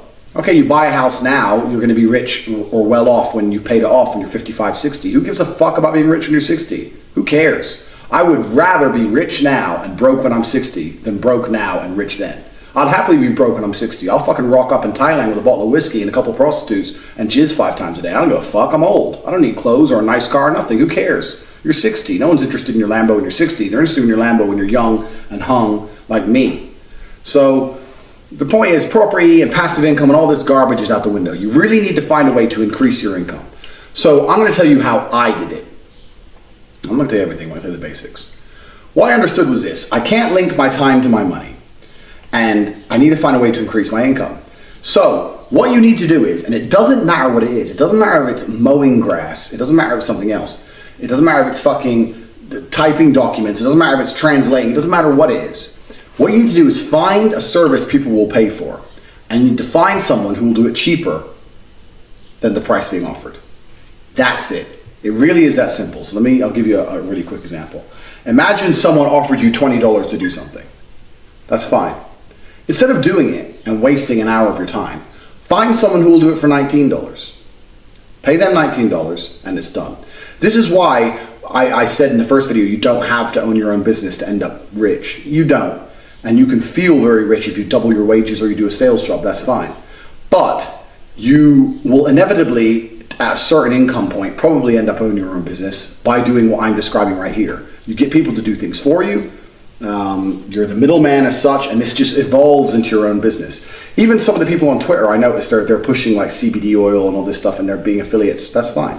But if I was them, I'd have an affiliate link underneath the affiliate link, which is not just my Twitter page, but I put it out to other influential Twitter pages. So instead of getting, okay, imagine you have a Twitter and you're an affiliate.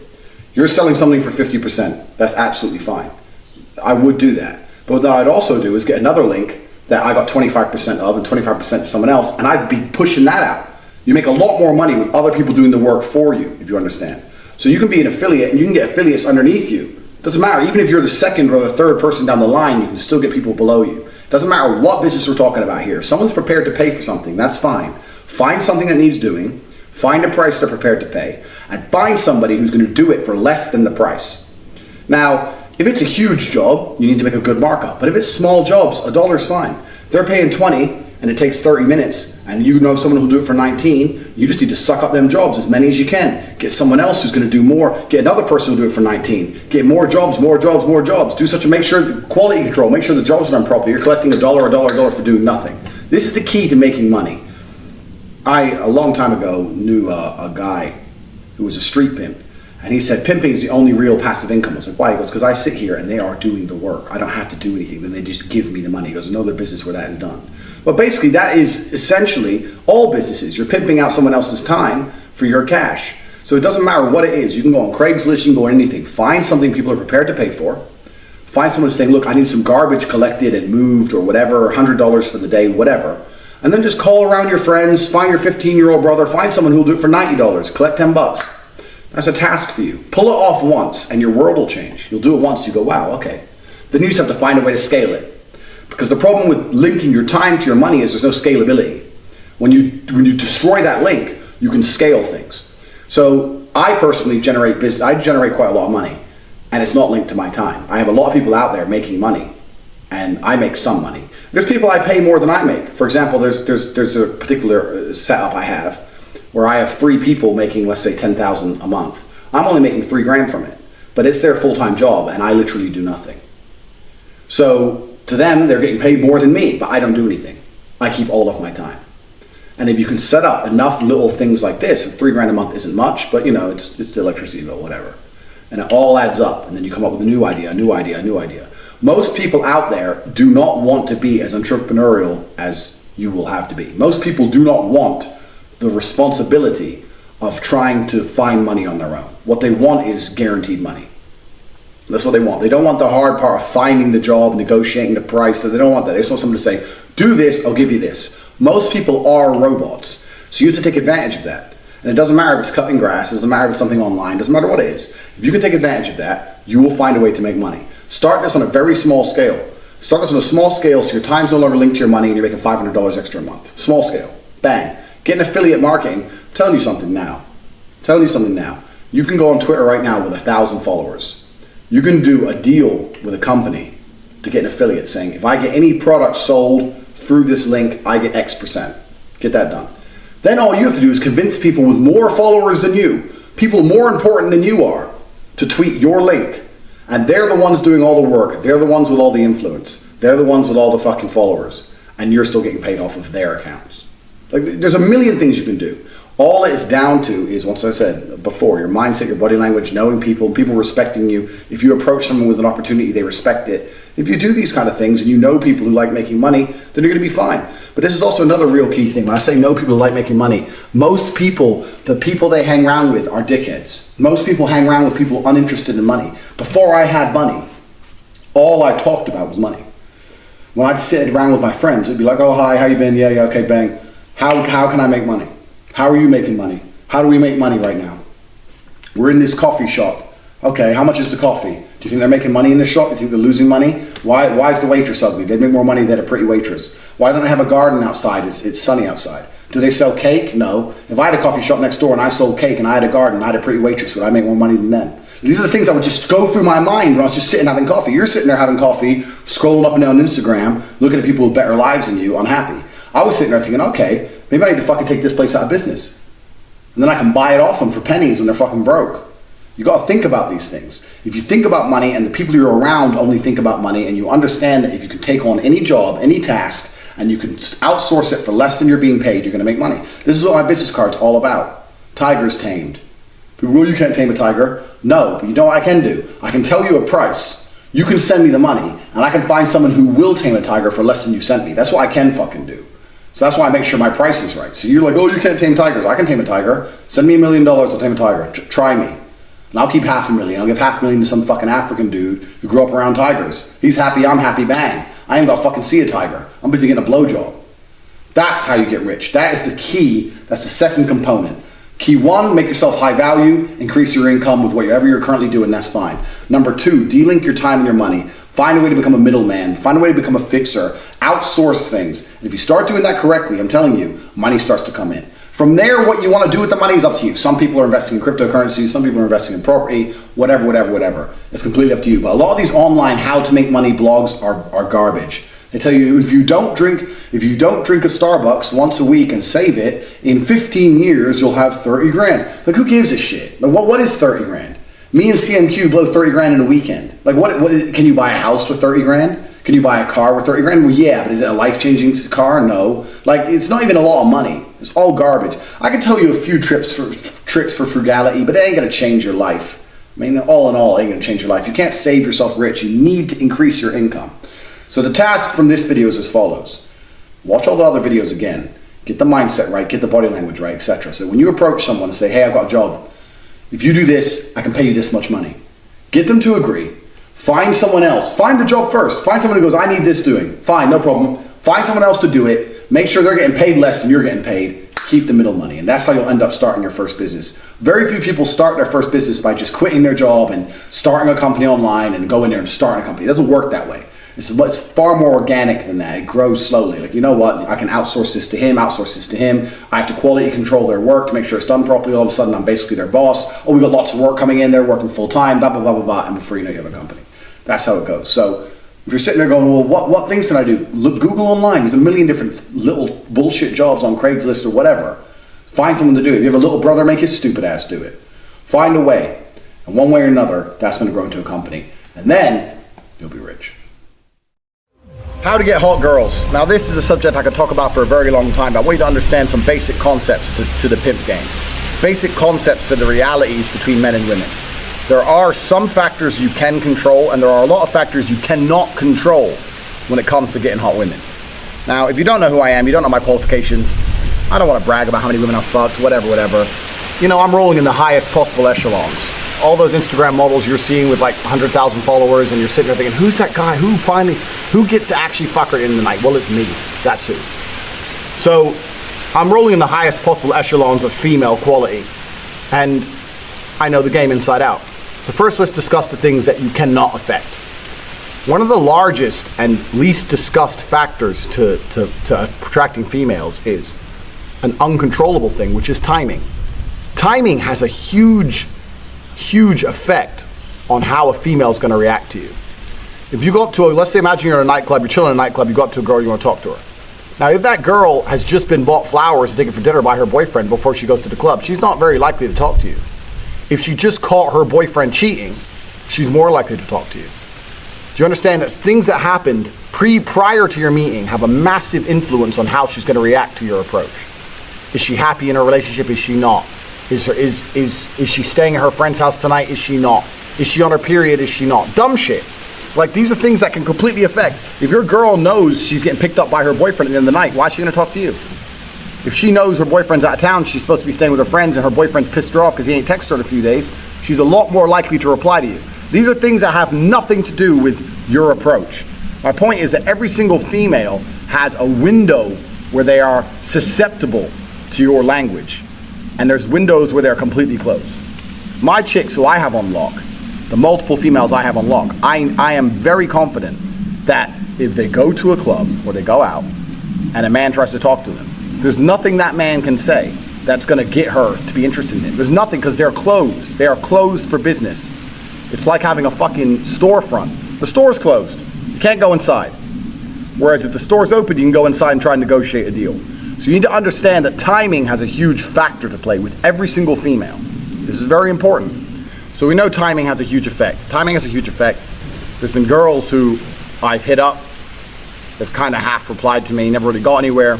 Hit them up again 6 months later when I see their big booty pop up again on my Facebook feed. We end up at dinner, and I say, the first time I tried to talk to you, we didn't get anywhere. And she's like, yeah, I was going through some stuff, you know, I had some problems at home.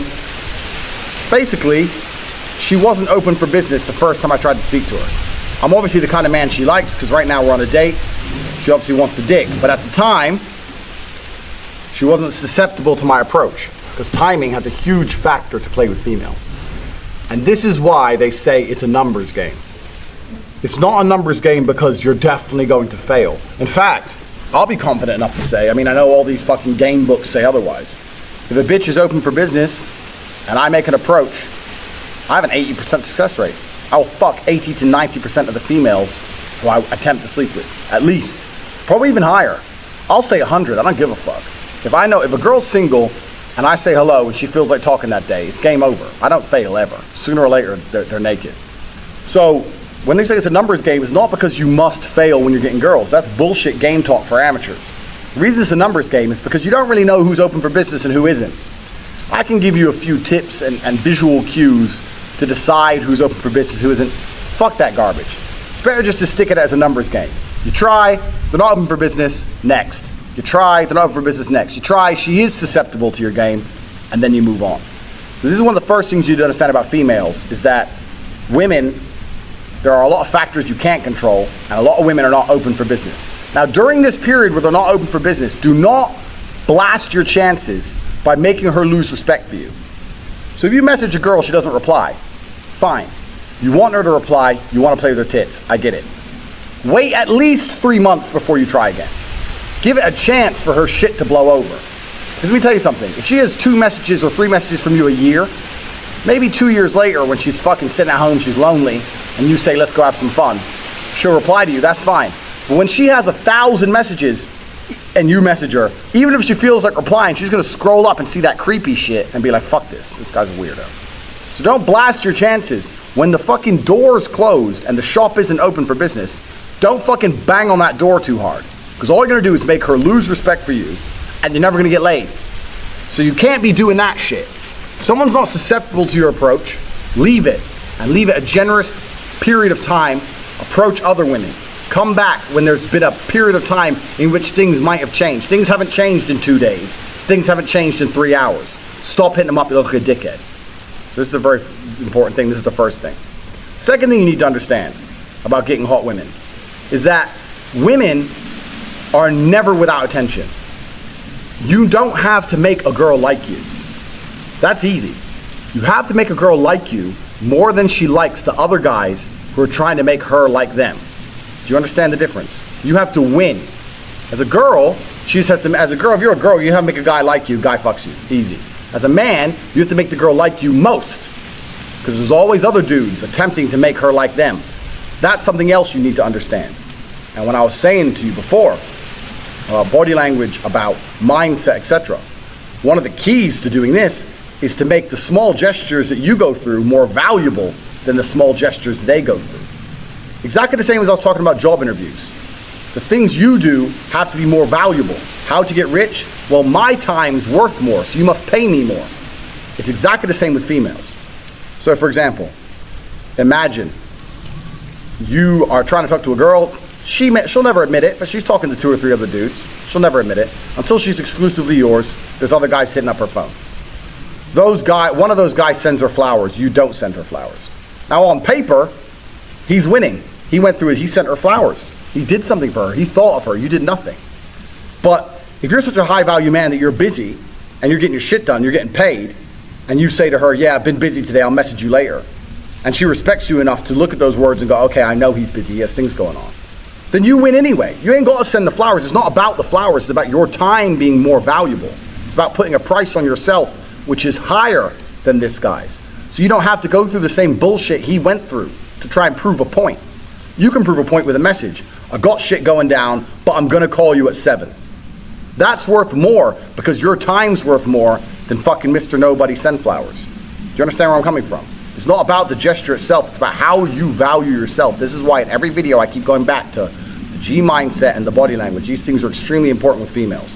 I don't try too hard with girls. I really don't try too hard. I will talk to them a little bit. I'll make it clear that I'm not as big an asshole as people think I am. And then I'll try and progress to a meeting. If that meeting doesn't seem to materialize, then the game's over for me. I'm not sitting here trying to chase a meeting out of some bitch. That's not who I am as a person. Because you need to understand that half of the people on this planet, 50% of all people alive, are females. So that woman you think is so special, that one you really want, she's so special, she ain't special, bro. She ain't special. Get that shit out your head straight away.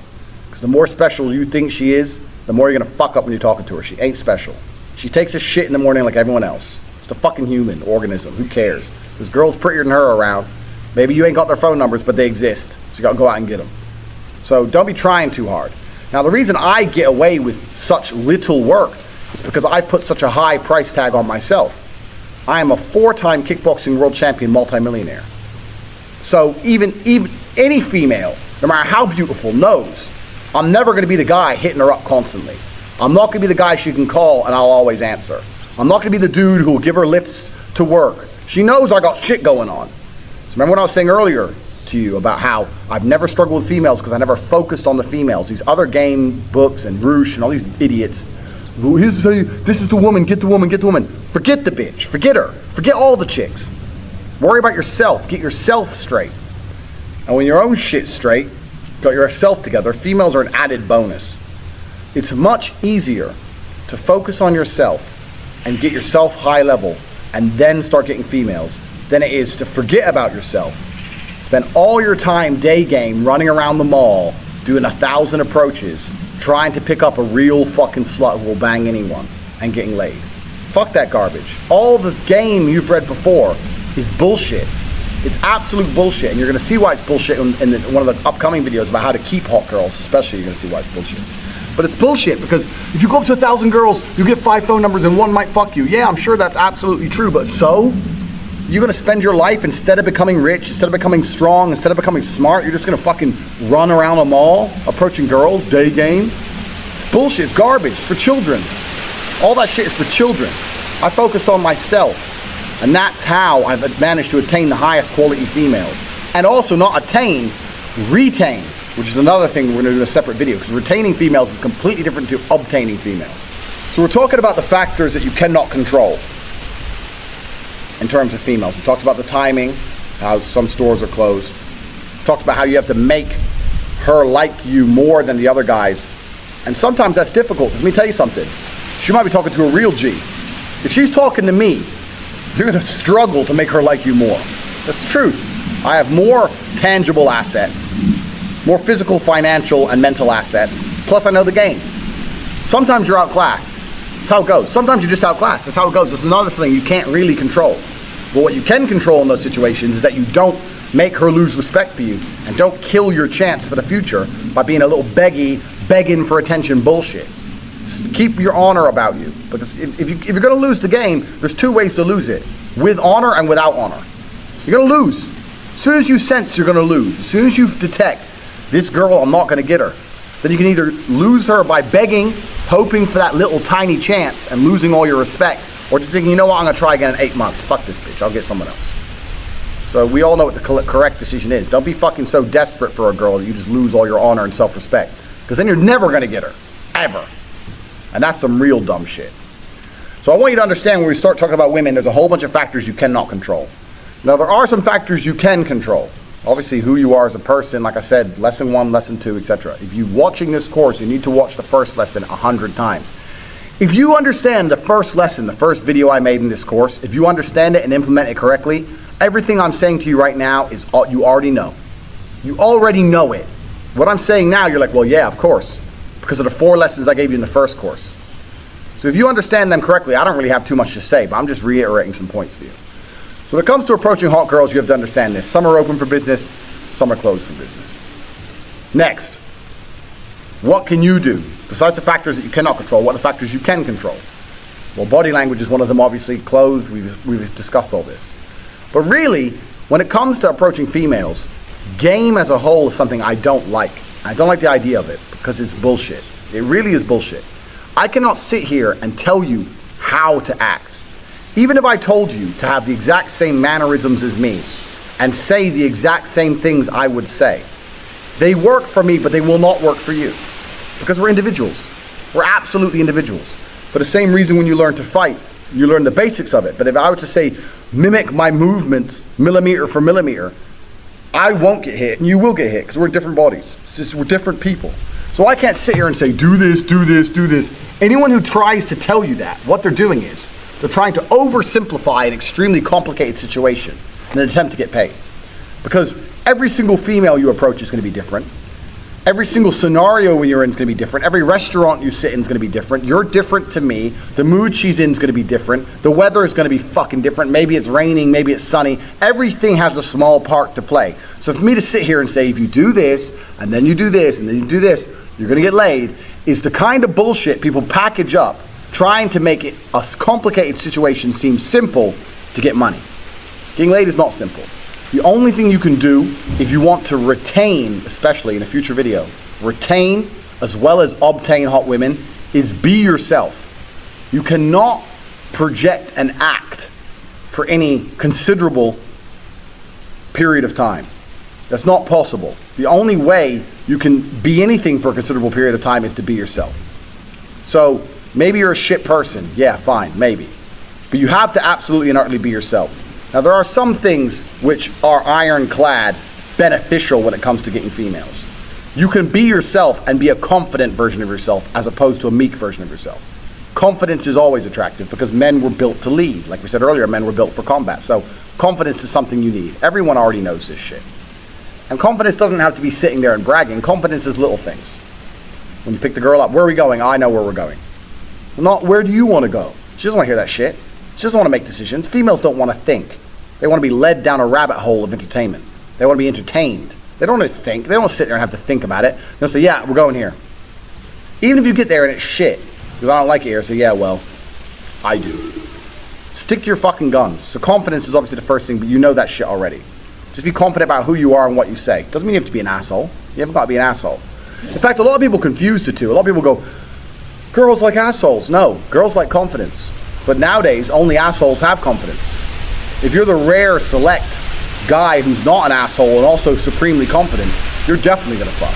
You haven't got to be an asshole. It's the confidence they're attracted to, not the asshole qualities. So yeah, you absolutely have to be yourself. You have to be a confident version of yourself. But we've already talked about this in lesson 1. Believe you can do anything.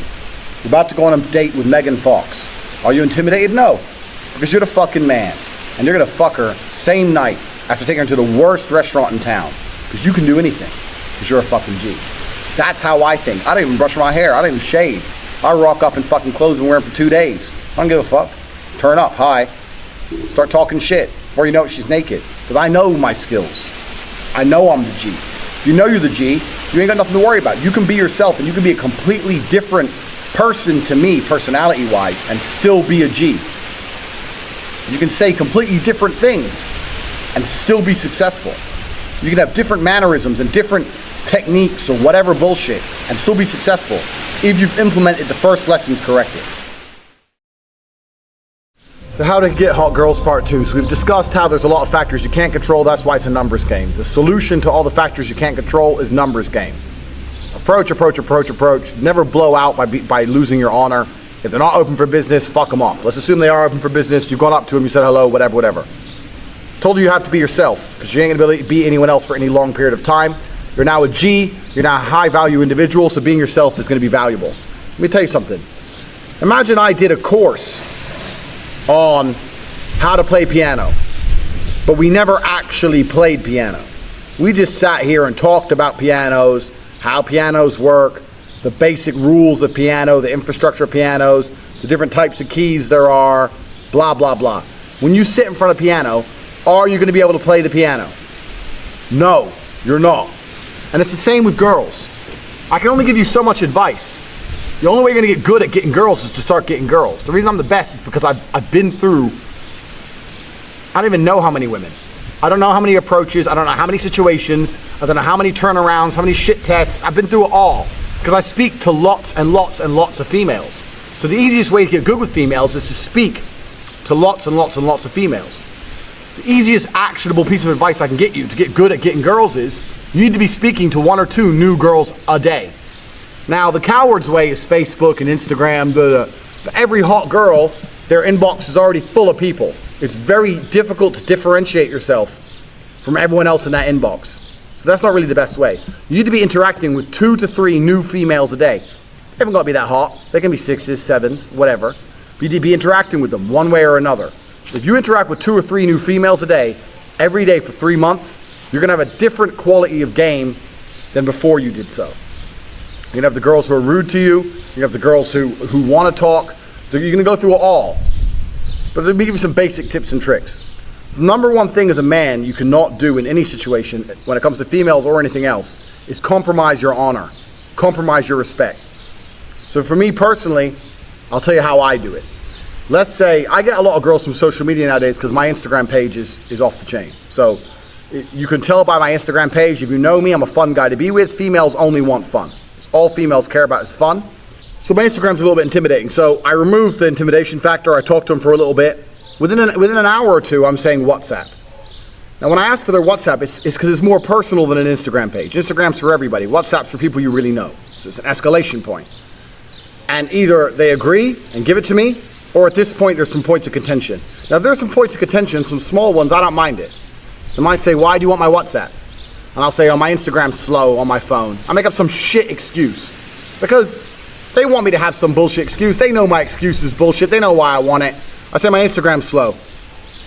If they say, oh, if they contend again, oh, but I don't have to give my number out, I'll just say, okay, no problem. That's it. And then they'll go, okay, so what are you doing today? Bang, that's the conversation over. That's it, done. They lost their chance with me by not giving me their number when I demanded it. That's how I roll. Let me tell you something. Leave them on scene. Leave them ignored. She wants you more than ever. You can come back to her 3 months later. If you come back to her a week later, she's going to give you attitude. You can't do that. You got to leave it for such a long period of time she genuinely believes she was forgotten about. This is the abundance mentality. I'm talking to so many females. If I ask for your number after an hour and you're not going to give it to me, I don't want to talk to you anymore. Because you're too much fucking work for me. I ain't got time for that shit. Because I'm going to fuck someone today anyway. I'm at that level, so I don't really have to play your fucking game. If they give me the WhatsApp, that's an escalation. Within another hour or 2 hours, I'm looking to arrange a date. I am not the guy who sits there talking away. That's how you end up in the friend zone. I'm not that guy. Let's go for coffee. Oh, really? So soon? And then I'll say something like, well, you think you can get to know someone over messages? And they'll be like, well, no one says yes to that. Go, no, but you know, we just started talking. I said, well, you're not going to ever know me, and I'm never going to know you. You seem too complicated for me to work out over WhatsApp. That's what I'll say. And they'll either go, okay, and we'll sort out a date, or they'll go some other bullshit. Oh, well, you know, I just gave him the. If it's more bullshit, I say, okay, no problem, and ignore them. That's how it is. Because I deal with so many females. For me, it's a numbers game. I have so many females on my phone, I can't possibly reply fast enough. So I don't give a fuck. I don't care if you're a 10. You want to play these games with me, I'm not playing them. I don't play the games. Because you can never sacrifice your honor. So any female I've ever interacted with, even ones I haven't fucked, could not go through the history of our conversations and find anything that compromises me as a man. Keep that in mind when you're writing shit. That's really important. Because women only want to fuck guys they respect. They don't want to fuck any other guy. They don't want to fuck handsome guys. They want to fuck guys they respect. And if you sacrifice your respect, then she doesn't want to fuck you. So why do you want to meet her? You always keep the end goal in mind. Why do you want to go on a date with this girl? Is it to be her friend? Is it to buy her dinner?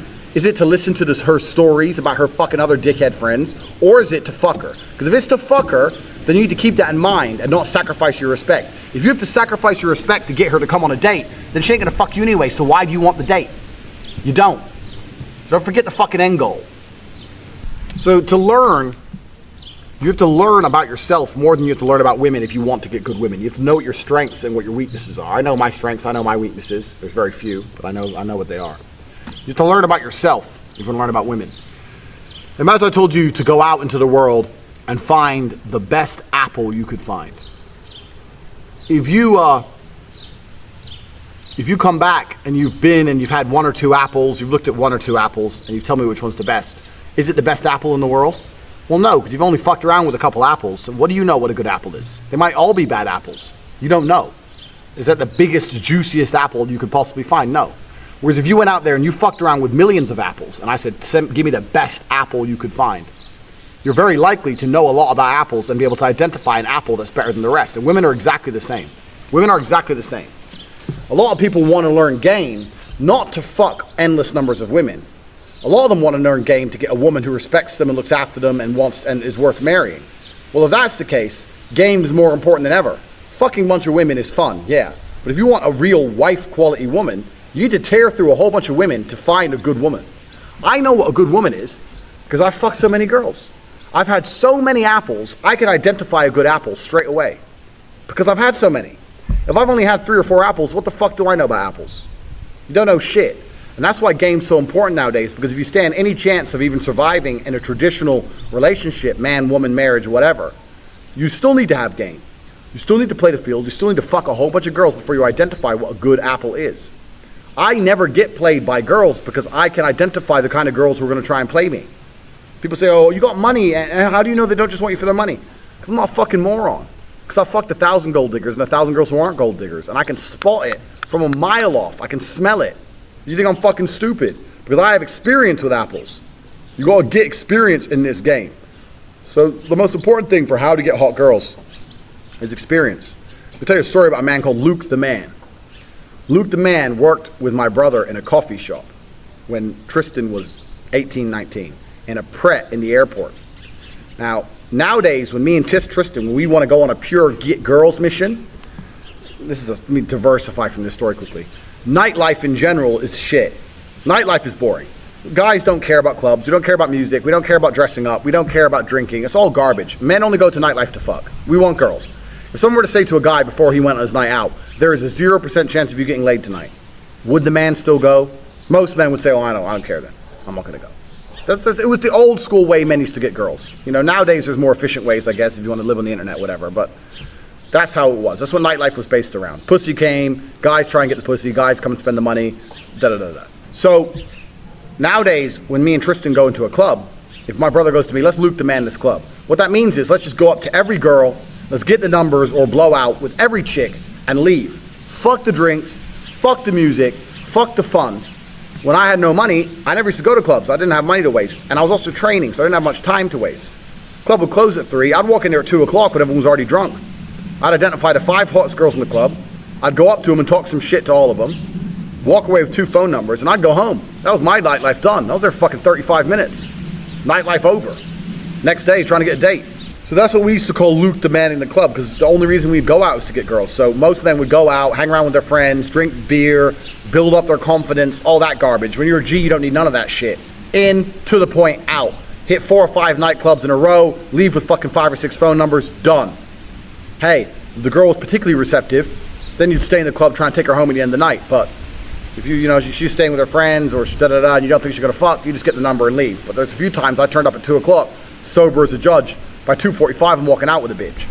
Because that's how I roll. So why do we call this Luke the Manning? Well, Luke the Man was one of the pioneers of the game. Luke the Man taught my brother a lot about the game. Way back when. So this is about 11 years ago. My brother worked in a coffee shop in an airport. One of the guys he worked with was called Luke. Luke was from the Ivory Coast Republic, one of the poorest countries in the world. Black as night, ugly as a motherfucker, broke as a joke, working in the coffee shop. But no matter the female, no matter how ugly, old, no matter how beautiful, no matter what, if they'd come up to that counter to get coffee, he would lay some game on them. He'd say, you're so beautiful, baby. I will give you a coffee, a special coffee from Luke the Man. He used to call himself Luke the Man. And my brother used to sit there and go, this guy's a fucking joke. Every single girl, he tries this same dumb shit. And at the end of giving them their coffee, he used to ask for their phone number. Every girl. Now, 90% of them told him to fuck off. 10% he got their number, he didn't fuck them. Every once in a while he'd bang a real ugly one, whatever. About 2 months after my brother worked there, the guy, Luke the Man, came in one day with a picture of a Hungarian girl who was a fucking 10. Like a porn star, 10. Naked pictures of this girl. And Tristan's like, who the fuck's she? He goes, yeah, I spoke to her at the coffee shop. He's like, no way did you get that girl here. He goes, yeah, 2 days ago I got to here, I was at her house last night. Tristan could not believe it. Like, how the fuck? This girl's a 10. You're the ugliest, brokest black dude I've ever known in my life. Your teeth aren't even straight. How the fuck did you bang her? He's like, I'm Luke the Man. He's like, I don't give a shit. I'll talk to every girl with confidence. Every girl with confidence. I'm mixed race. I'm half black, half white. This is the one thing the brothers have over the white guys. Black guys don't need money to get laid. Black guys can be broke with one leg. They still get laid because they're confident and they don't give a fuck. That's how they are. So black guys, you got to worry. But here it is. He fucked a 10 out of 10. How many 10s have you fucked? You're probably sitting there going 1, 2. No, you've never fucked a 10. My 10 and your 10 are different. You've never fucked a 10. But Luke the man has. Luke the man's fucked a 10. He has less money than you, and he's uglier than you. And he can barely speak fucking English. How? Because he didn't give a shit. Because Luke the man's a G. Luke the man has confidence, and he'll talk to any bitch. That's how you gotta be. Luke the man knows about girls. Remember that story. And how to keep hot girls. Now, this is interesting because when I had my Twitter on Cobra Tate, people used to call me out on this. People thought I was a liar. But let me tell you something. I don't lie because I'm a G and my word is iron. And there is a level of pimpery you can attain where you can literally have a harem of females. I say this to people and people don't believe it. And when I say harem of females, I mean beautiful women who are loyal only to me, talk to no other men, who know about all the other women I fuck, and still take dick and behave. It's almost like the best lawyers become judges, you know? And the best players end up in my position, where you have a harem of females. If you go back to the video where I was saying about how to get women, I was saying that it's important you be yourself. And here's absolutely why. To obtain a female can be done with game and Roosh and his garbage books and tricks and tips. Maybe if she's drunk, you can pull that off. I know a couple of them that kind of half work, but I haven't even said them in the video because you know what? It's not the key to success. However, you cannot retain a female for any long period of time with an act. You can't pretend to be anyone other than you are forever because it's just not going to happen. Game lasts if she's drunk in the bar, but who you are is the only thing that's going to keep her around you. So when I said it's important you are yourself, it's because if you get a 10 out of 10, you don't want to fuck her once. You want to fuck her every day. And you want to make sure she doesn't fuck anyone else. And you want her to give you massages. And you want her to look after you. You want her to listen to you. Well, then you have to be yourself. Because she ain't going to, who else you going to be? Me? You wish. Motherfucker, no, you got to be yourself. So the only way you can really retain females over a long period of time is being yourself. So this is why I was telling you how important it is to be yourself at the beginning and also make yourself someone worth being in the other videos I was explaining it. But how to keep hot women, like I said, there's a level of pimpery you can attain where you can have literally a harem of females. And I'm going to tell you the key to this, and it's remarkably simple. In fact, I'm going to link back to one of my other videos I've already made, explaining the dynamics between men and women. But I'm going to explain it again now, and I'm going to go back to the video to go over it again. Women are biologically programmed to share their man. And they're biologically programmed to share their man, and you can look at this with scientific evidence, because since the dawn of human time, 99% of females have reproduced. They can track the chromosomes. Whereas since the dawn of human time, only 19% of men have reproduced. What that's saying is all the kings and sheikhs and the best, biggest, strongest soldiers, like Big Daddy Tate, had all the pussy, and all the other dudes had no pussy. There's no other way that could have possibly happened unless one dude had a ton of chicks. In fact, even nowadays, every king, every sultan, every sheikh, they all have loads of women. People are pretending it's not normal. It's not normal for a man to want more than one girl. Absolutely is normal. It's absolutely normal for men to have more than one woman.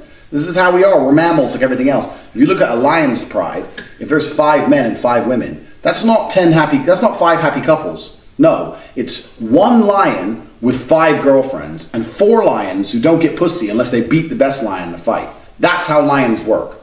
That's how it works. So you can't say it's not natural. It's absolutely natural. And women are biologically programmed to share their man. If you're a high value man, a girl is happy to share you. I'm telling you. No, I take that back. She may not be happy to share you, but she'll fucking do it. It's kind of like, do you want a pedal bike that works every day without problems, or do you want a Ferrari that works once a week? Well, most people say, well, yeah, I want the Ferrari. Because when it does work, it's worth it. That's what it's like with the women. I want Big Daddy Tate. Do I want a guy who's only with me and loyal to me and loves me? Or do I want Big Daddy Tate once a week when he ain't busy, even though I know he's all fucking other girls? I'm telling you, they will make that choice and they will choose you if you're high value enough. And the key to doing this is a few things. First, dick's got to be on point. That's something I ain't going to teach you. You better just go fuck a bunch of bitches and you'll learn. That's the first thing. But second thing, you have to be high value. All the other lessons I've ever given you. But the third and most important key to actually pulling this off is remarkably simple.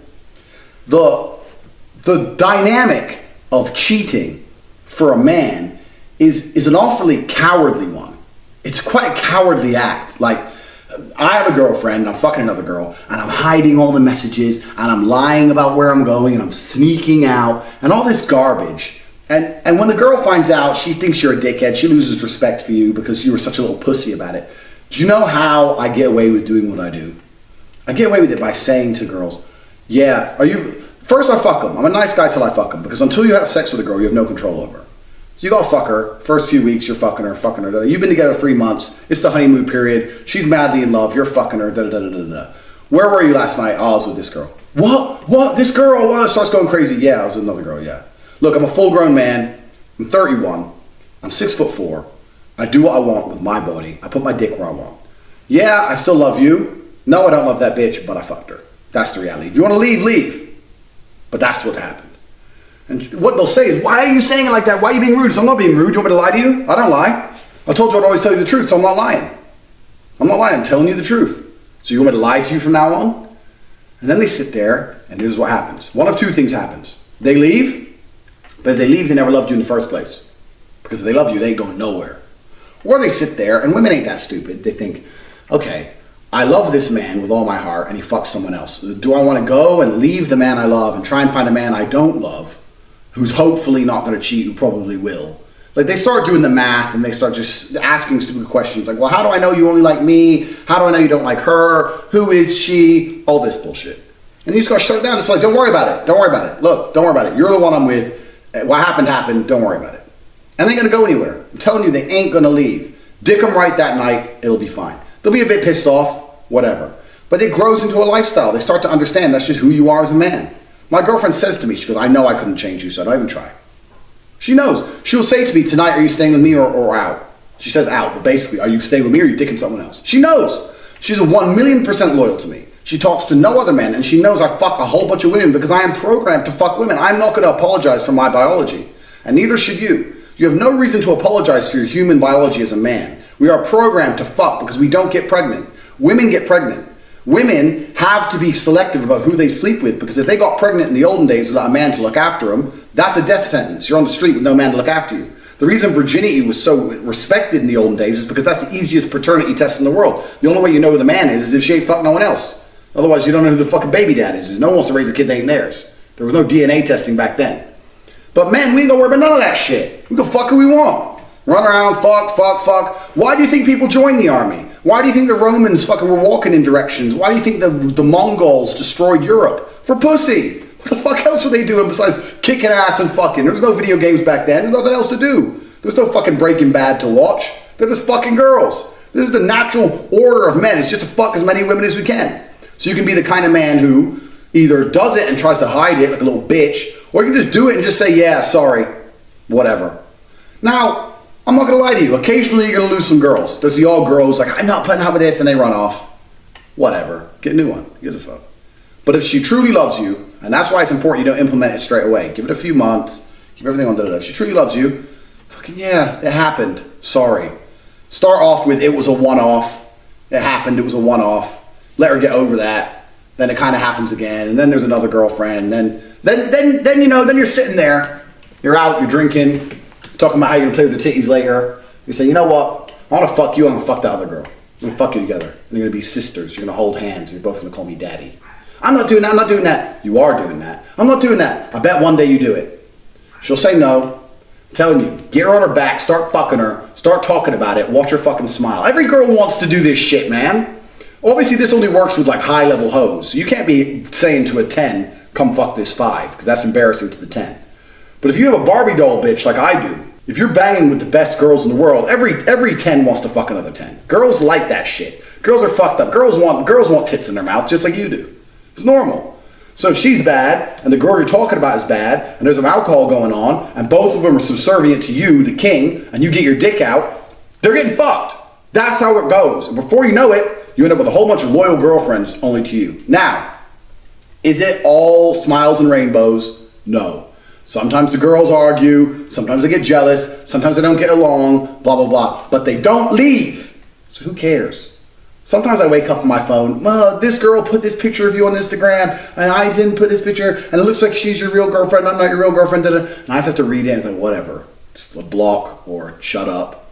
Or I'll reply like, I'll handle it, do nothing, have a coffee, and just chill. Whatever. Is she leaving me? No. Is she leaving me? No. I'll fuck her at 8, I'll fuck her at 10, I'll hit the club with my bro at 11. It ain't a thing. There's a level of pimpery you can attain where you can pull this shit off. And people on Twitter were like, you're lying, because they couldn't get their fucking head around my mastery. They couldn't handle the fact that they can't even get one girl to respect them, and I have multiple 10s loyal to me for years, subservient to me, sucking dick whenever I fucking say so. If I want to put a threesome together, it takes 2 fucking phone calls. Anyone who followed my old Twitter knew I went to Copenhagen. It's the worst place in the world. Fucking Copenhagen sucked. I made 1 phone call, I had 2 blondes on a plane. Never even met each other before. You're gonna meet at the airport. Her name's this, your name's that. Buy them fucking priority seats. They sat there on the plane drinking vodka. So how long you known Andrew? Da-da-da. Turned up, a few more martinis later, bang, dick fest. That's how I roll. You can roll the same. Remember, you're the man who can do anything. It's the first tenet of the G mindset. You can do anything you fucking want. So keep that in mind and you'll get it done. As for how to keep hot girls part 2, we've discussed how to get them, we've discussed how to put your harem together. All of this is based on being the fucking man. You gotta get like to a G level. No woman's gonna share you if you're a little pussy. Why would she share a little pussy? Because she can go get another little pussy. But if you're something she can't get anything else of, she'd rather have half of the man than 100% of not the man. Like I said with the push bike and the Ferrari. If Ferraris were everywhere, she wouldn't share her Ferrari. But if there's only one in town, she has to share it, and she knows. So now we're gonna go on to like, a lot of people ask me, what do you do when your girl does this? What do you do when your girl does this? Like almost like how do you discipline your female? I'll tell you how. Women only give a shit about one thing. Attention. Females exist for attention. They start arguments for attention. They talk shit to you for attention. Everything they do is to get your attention. It's always they all want attention. So what do you do? How do you keep hot women? Well, like I said earlier about getting hot women, you can never sacrifice your honor. You can't be running around beating girls up and that dumb shit. That's not cool. You can't do that on any level. What you can do is be ready to cut a hoe off ruthlessly. That's gotta be your trump card at all times. I don't give a fuck if you're a 10 and you cook me breakfast every day, we've been together for 5 years and we're madly in love. Fuck with me too tough, it's done. Now I'm not gonna insult you. This is what men do. Men try and insult the girl or get back at her or tell her friends things or show naked pictures of her. All that's attention. That's all she wants. No, what you have to do is just say, okay, bye, bye. Don't block her, because if you block her, you have to leave her unblocked. Leave her unblocked so that she feels like you could message her anytime, but you just don't. She doesn't understand. She's sitting there with her pretty ass going, I've never been with a man who just doesn't give a fuck. He just told me to leave, and I've actually left, and he doesn't message me, and he totally ignores me. He totally ignores me like I don't exist. He saw me in the club, and I was dancing on some other guy, and I was drinking, and I was trying to make him jealous, and he totally ignored me. Like I wasn't there. He didn't want to fight the guy, nothing. He just ignored me like I didn't exist. That's how you drive a bitch crazy. That is the number one thing a woman who's in love with you can't stand, the idea of being absolutely ignored. Because if she knows you inside out, like all the girls I've had to pull this on, the greatest thing about it is they know I'm not lonely. They know I'm not sitting at home alone. They know I'm fucking someone else. So then it's not about me, then it's about them losing to other women. Then they're like, fuck, he's fucking all these other girls, he's having fun with those other girls, he's taking those other girls to places he used to take me, and he doesn't care about me anymore, and he's not messaging me, and I tried to make him jealous. I put my Insta story with some guy, and he doesn't even care, doesn't even look at it, and like literally, I've had girls say to me, we split up, and you didn't even check my Insta story once. Like, why the fuck would I check your Insta story? I don't give a fuck about you, I'm gonna check your Insta story. What the fuck? You're putting things on there to try and make me jealous, what am I gonna look at that for? You don't get zero attention from me. My attention is my only weapon as a man, because that's all we have. We give women attention, so they give us sex. So if the sex has to end for any reason, you don't need my attention anymore. That's my currency. I'm gonna give it to someone who sucks dick. And you're not allowed to suck my dick, so bye. That's how it has to be. So how to get hot women, because there's gonna be times when you and your girl argue, that's fine. You gotta make your point, make it quick, make it blunt. If she gets too fresh, just ignore her. This is how it's gotta be, because when a girl wants an argument, the reason they're so hard to reason with is because women have no shame. If they want an argument, it doesn't matter how logical you are, they just want the argument, they don't want a solution. So they're just gonna keep arguing for the sake of it. It doesn't matter how correct you are, they want the argument. So you can't win. So why are you giving her, because the argument is attention. It's basically like her coming to your attention wallet, your currency, and just taking it out.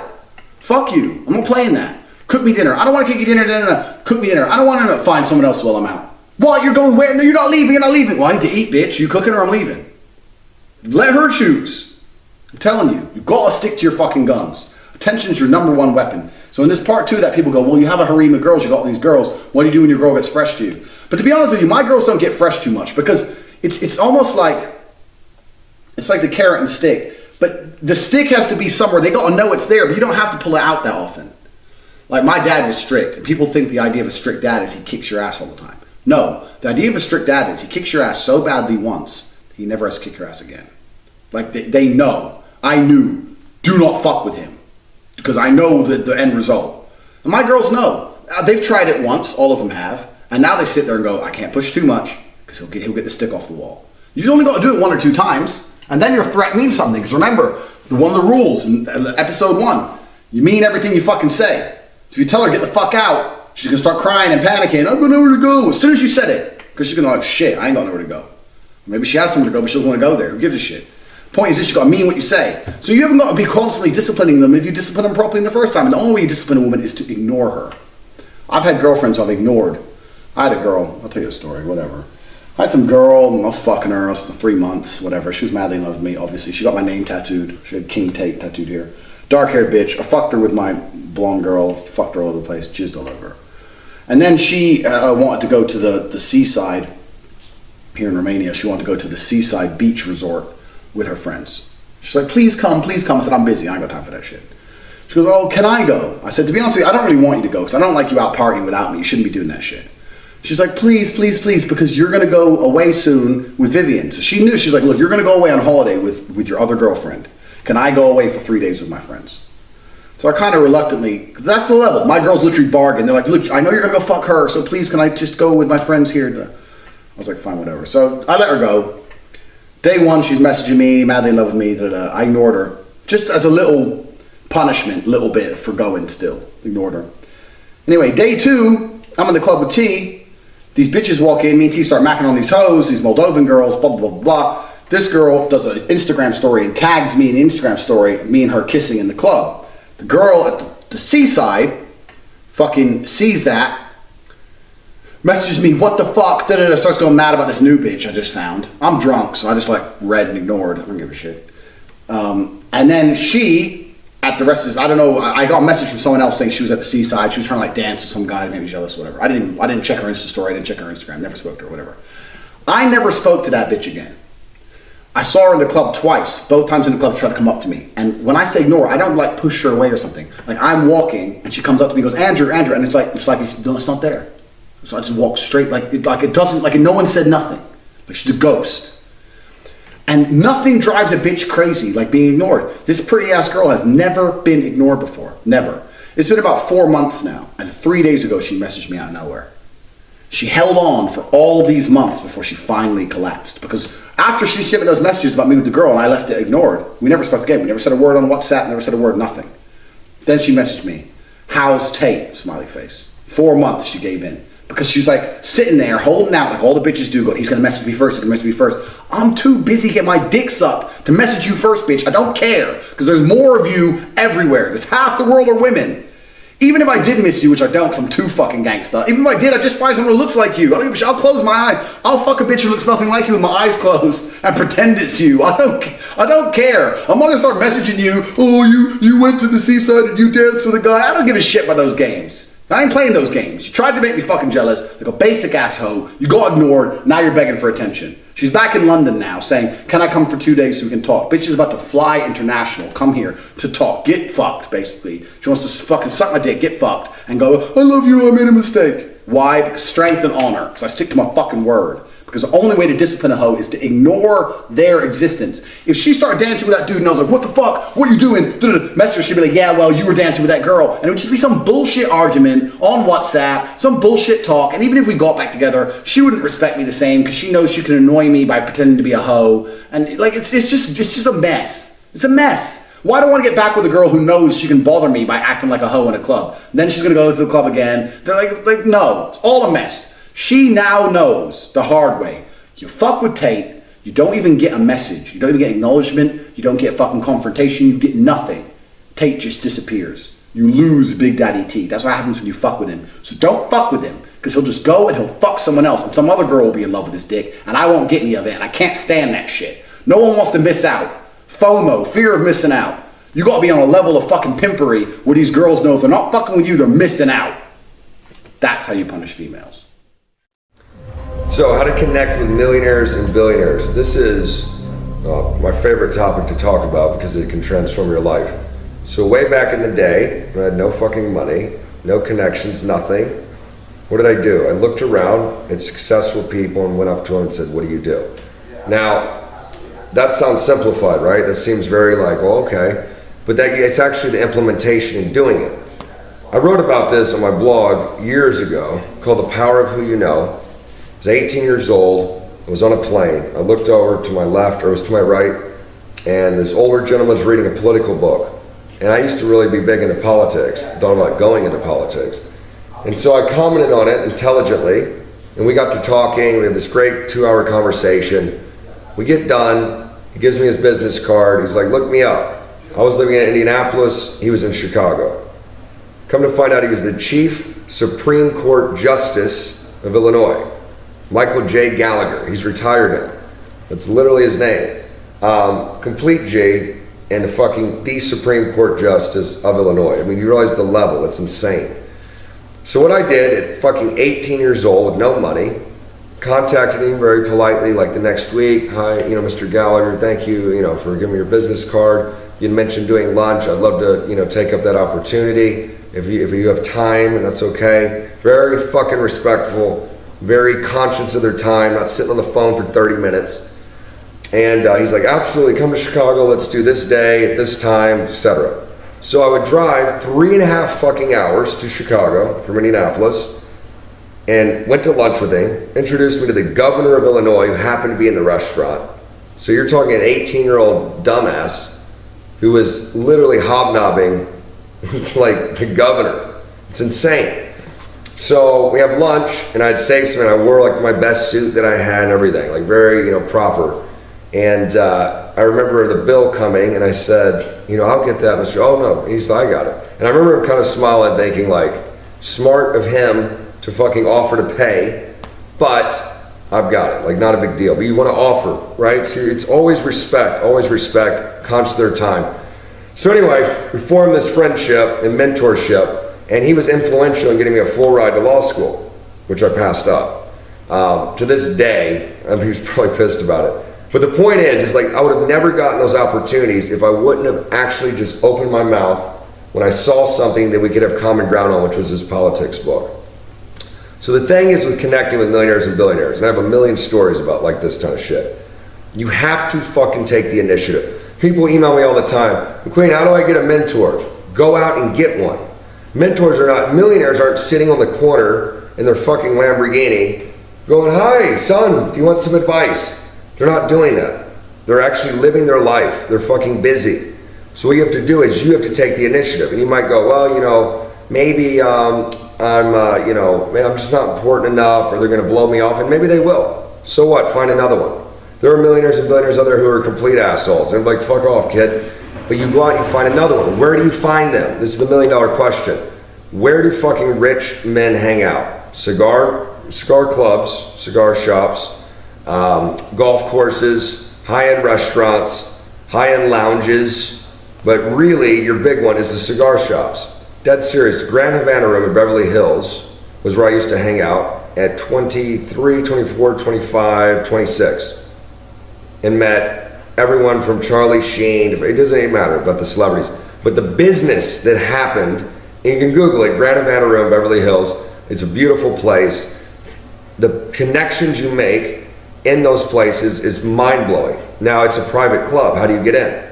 Well, I had met another rich guy who said, come to the Grand Havana Room, I'm a member, you can be my guest. And then I got to know him, so I could go whenever I want. Now, how did I even meet him? And this is the $1 million fucking nugget of gold that you've got to take, and you got to figure out your angle. I don't know you, I don't know your background, I don't know anything, I don't know where you live. What does this rich person not have that I can get them? And 9 times out of 10, I'm telling you, it's going to be women, right? So these rich dudes, obviously they can have hookers. They don't want hookers. Some of them have hookers. What they want is they want girls that will hang out, who want to be there, who are not getting paid.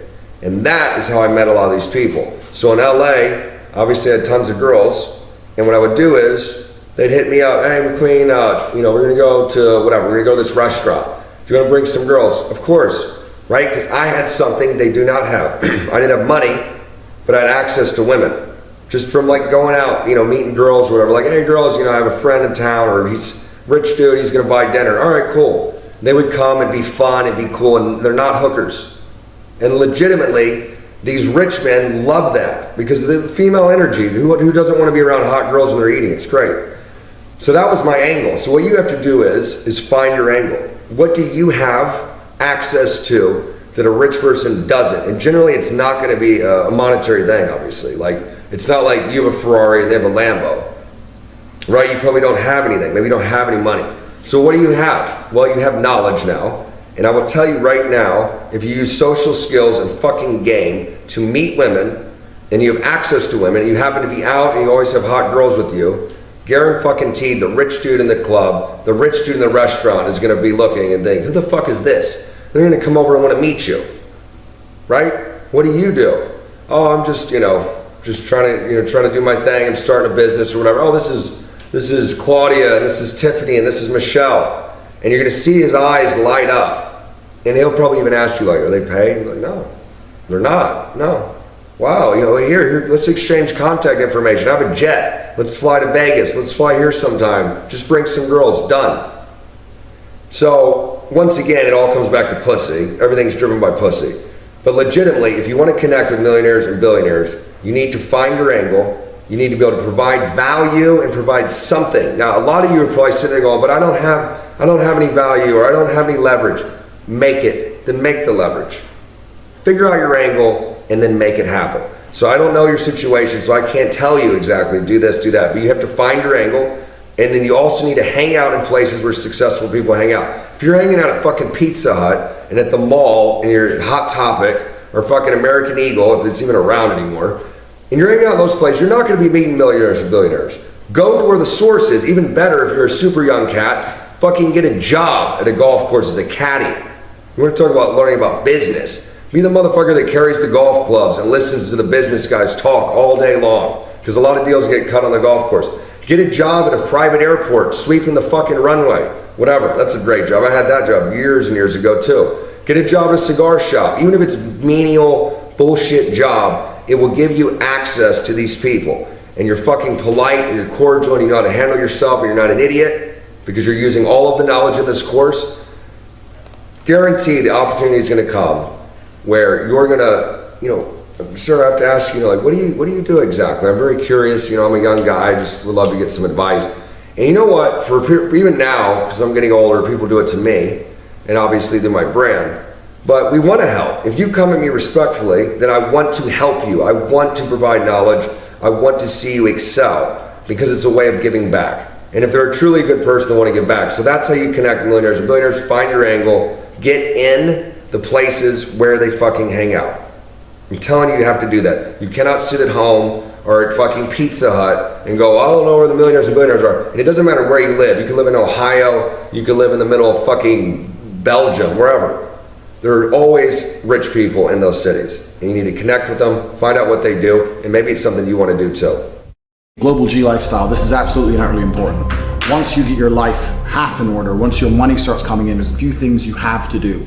And this is something I was ultra paranoid about for a very long time. And that is basically, in one form or another, get off the grid. But it's extremely difficult to get off the grid and still live a normal life. We live in a digitized society. You still need certain things. You need an address, you need a passport, you need a driver's license. There's certain things you need. So to a degree, you're going to be on the grid. So when I was sitting there thinking, how do I prevent people from fucking with me? Because that's what's going to happen. If you start making exorbitant sums of money, you start traveling the world, you start fucking a whole bunch of girls, you're going to have girls who might come at you after you with a court case. You might end up with some police problems, you might drive too fast, whatever. People are gonna start to fuck with you. Quick side note, when I had no money, I used to think, how do all these lawyers make money? Like, who needs a lawyer? And as soon as you have a shitload of money, you start spending loads of money on lawyers. Lawyers are like a tax on the rich. As soon as you have money, you see you're gonna end up in court cases for dumb shit that you never thought you'd end up in court cases for. So your life's gonna change. So for a long time, I was sitting there pondering, how do I get off the grid? I did a few things. I put all my mail to a P.O. box. My mail doesn't come from my house, so no one knows directly where my address is, because that's how police and agencies find you. They look where you're signed up for mail to arrive, and they come and they turn up at your door. So there's little things you can do, like put your mail to a P.O. box. But what I actually found is, because we live in a world where it's nearly impossible to get off the grid, the best thing to do is to be on as many different grids as possible. So when I say that, what I mean is you need, and this is an absolute essential component, you need to have multiple passports. You need to have multiple driver's licenses. You need to have plenty of copies of these very important documents so that you're not at the mercy and whim of one particular government. So I'll give you an example. I have 4 passports. I won't name them all, but I have a British and an American and 2 others. I have 5 driver's licenses from 5 different countries. So there's been a point in my life where I got on a plane, flew to a country, went to a driver's school, said, how do I get a driver's license? They said, you need a residence, you need an address, you need this. And I spent 6 weeks doing whatever it took, starting bank accounts, getting residency, getting a fucking tenancy agreement, anything it took to pass that driver's test and get that driver's card. Because now, if I take that card outside of the country I'm driving in does not have jurisdiction to affect my driver's license. So for example, you're driving in England or driving in America. Let's say you're England, I know England. You're driving in England, you drive too fast, the police stop you, you give them your English driver's license, they take the license. Well, in England, if I'm driving too fast and they stop me and I give them a Thai driver's license, or an American, or a Romanian, or an Estonian driver's license, the British government, the British state does not have the right to affect that license. They cannot take that license from me. All they can do is take me to court, which is a long process, and ban me from driving on their particular roads. My license is not affected. Even if they do ban me from driving on their roads, and they ban my Thai license, for example, I'll just pull out a different license. You see, I'm now above the law. I'm now above the law with speeding. Same thing with passports. I have multiple passports. I have the most powerful passports on earth. I can look at a country and go, do I need a visa? Well, I do with this passport, but I don't with this one. And this is all something I've consciously gone out of my way to do. Then, when you have multiple driver's licenses and multiple passports, and it's something you dedicate a year of your life to, you just, I'm going to spend a year, I'm going to go to countries, I'm going to do anything it takes to pass the driving test, get the driving license, get the passport, etc., because it's extremely important. Once you've done that, you can open up banks in lots of different countries. So I have in maybe 11 different countries, sums of money sitting in bank accounts. All in English, internet banking, all in English, sitting all over the world. Who the fuck knows what's going to happen? Do you know what's going to happen? America might get invaded, my fucking nuclear bomb, whatever. I don't want to talk conspiracy theories. The point is, my money's spread out, my passports, my ability to travel is spread out. I've decentralized myself. Talk about the blockchain, I am the blockchain. My ability to drive is spread out. You can't pin me down and take my license and refuse to allow me to drive a car. You can't. So who are you going to speak to? You got to speak to 6 different governments. Do you know how long that's going to take? Then you have to prove I committed an offense bad enough for them to take away the license. They don't give a shit. You want to write to Bangkok and tell the Thais I was speeding in England? You think they give a fuck? They don't give a fuck. They ain't taking my license away. Nobody cares, because although the world is connected, we are not yet, thankfully, at a level where everything is completely globally interconnected. So what you need to do is go on plenty of different grids, decentralize yourself, blockchain yourself to the point where you have multiple passports, multiple bank accounts, multiple driver's licenses in plenty of different countries, lots of residences, lots of nationalities, so that you're completely above it all. And heaven forbid, worst comes to worst, police put out a warrant for your arrest and block your passport, you got 5 more. So who gives a fuck? How to travel like a G, right? This is gonna be quick, to the point, how to travel like a G, because what's gonna happen is you got your multiple passports, you got your multiple driver's licenses, you now have an income that's coming in, you can go anywhere you want, you believe you can do anything, you're now the fucking king of the world. So you're gonna go to a lot of places. I've been to 71 countries, I've been to places as crazy as Iraq, I've been to the most boring standardized places like Thailand, blah, blah, blah. I've been everywhere. I'm gonna tell you a few travel tips. These are non-negotiable travel tips. So if I say something and you disagree with me, fuck you. Point 1, you don't need check-in luggage. I'm tired of seeing fucking full-grown men with big-ass suitcases checking in luggage. You don't need that much shit as a man. You really don't. And it doesn't matter how long you go away for. It doesn't matter if you go away for 2 months. It doesn't matter if you go away for 2 weeks. All hotels have laundry service. You're a fucking full-grown man. You're not a girl with shoes and designer clothes. No one gives a fuck what you really wear. You need a check-in bag. You need to stay light. You need to stay flexible. Couple pairs of trousers, couple shirts, couple pairs of shoes, some underwear, some socks, get them washed overnight in your whichever hotel you're staying in the laundry service. If there's a real big issue and you need another t-shirt, go buy one for $15. Who gives a fuck? Done. Toiletries, once again, you can buy when you get there. I don't have toiletries in my check-in bag because I can't be asked with the fucking TSA security people tearing through my bag. I've been away for 3 months on half a backpack. I still look good every day. It's fine. Get yourself washed like you would at home. You do not need big cases of luggage. Luggage slows you down. Luggage is weight you do not need. You're a full-grown man. Check-in luggage only. If you struggle to complete this, if you're about to go on holiday and you're struggling to fit everything you really need in your check-in luggage, then you do not understand what a man really needs. You need to get more fucking brazen and more barren with your necessities in life. Toiletries you can buy when you land. You're already wearing 1 set of clothes when you take off. A couple other sets of clothes, a couple pairs of shoes, done. Do not check in a bag. Because firstly, just don't be a coward, and I said so, don't check in a bag. And 2, that shit slows you down, man. The time you wait in the fucking line to check it in, then when you land, you gotta wait for the luggage to come out. I'm in and out.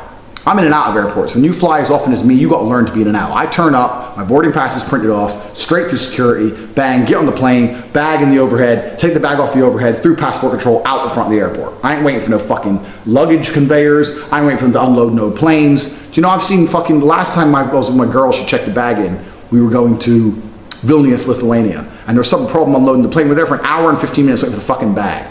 I ain't got time to waste. My life is short, and I'm living a good life. I ain't got time to fucking waste. Do not check in bags. That's the first thing. Second thing, if you're traveling with a female, females are slow, they're annoying, they're cumbersome. Females are not flexible. Females are not fast on their feet. If you're traveling with a female, that's fine. You have to book your hotel in advance. You have to organize everything, because women have no ability to move like quickly. But if you're traveling with just your boys, the best thing you can do is fuck all that garbage off. Don't plan shit. Planning things, one, it hinders your fun, and two, flexibility is probably the largest part of this entire course. We're talking about the flexibility to do what you want, flexibility to earn how you want to earn, wear what you want, act how you want, fuck girls you want. That's what flexibility is. If I'm going to go to a country, if I'm going to go to Chile, I'm going to land in Santiago. I don't have a fucking hotel. I just fucking rock up in Santiago. I'll try and land in the middle of the day so, you know, I'm not struggling around at night. And I'll fucking go around, I'll check out the different areas of town, I'll find an area of town I like, or a restaurant I like, or a bar I like, or whatever. I'll talk to some local people, I'll see what they recommend. Then I'll walk in there with my fucking check-in bag and book a hotel room. Because I got money in the bank anyway, it doesn't make a difference. It's no cheaper if you book it in advance, that's all garbage. If you book these fucking package holidays, yeah. But if you're just fucking going to a hotel to book it, it's no fucking difference. So fuck that shit. Stay flexible unless you're traveling with a woman. Don't ever do that shit with a woman, because the woman's gonna have a big ass fucking check-in bag, fucking be getting in and out of taxis. She's gonna get all angry and moody because you're trying to ask her to move quickly because she's a stupid bitch. Females are slow, cumbersome, and annoying. So you have to understand that this is only a trick for when you're traveling with your boys. This is the next thing. Next thing. People say don't advertise your wealth if you're going to dangerous places. I wouldn't say that's necessarily true. What I'd say is just make sure that the crew you're with is a few people deep if you're going to go to a dangerous place. I went to Iraq with about 10 guys. Yeah, an AK-47 could have killed us all, but you never know. Maybe it'd only shoot 8 of us and the other 2 could carry us out. So depending on where you're going to go, if you're going to really start going to crazy places, you do need to have people with you. You see some of these travel bloggers, especially the ones on Facebook, the real fucking liberal little cuck ones going, I went to Iran and it's super nice here. Yeah, but you're not a target. You're not a target as a person because you're a little tiny person spending no money, hiding in the shadows, typing away in your blog. If you're going to do the shit I do, if you're going to roll up and ball out and fucking try and get pussy and spend money and bop, bop, bop, you need to make sure that you have some crew with you if you're going to be going to these dangerous kind of places. Flying first class. People mess with me about flying private. I've flown private a few times. Flying private school.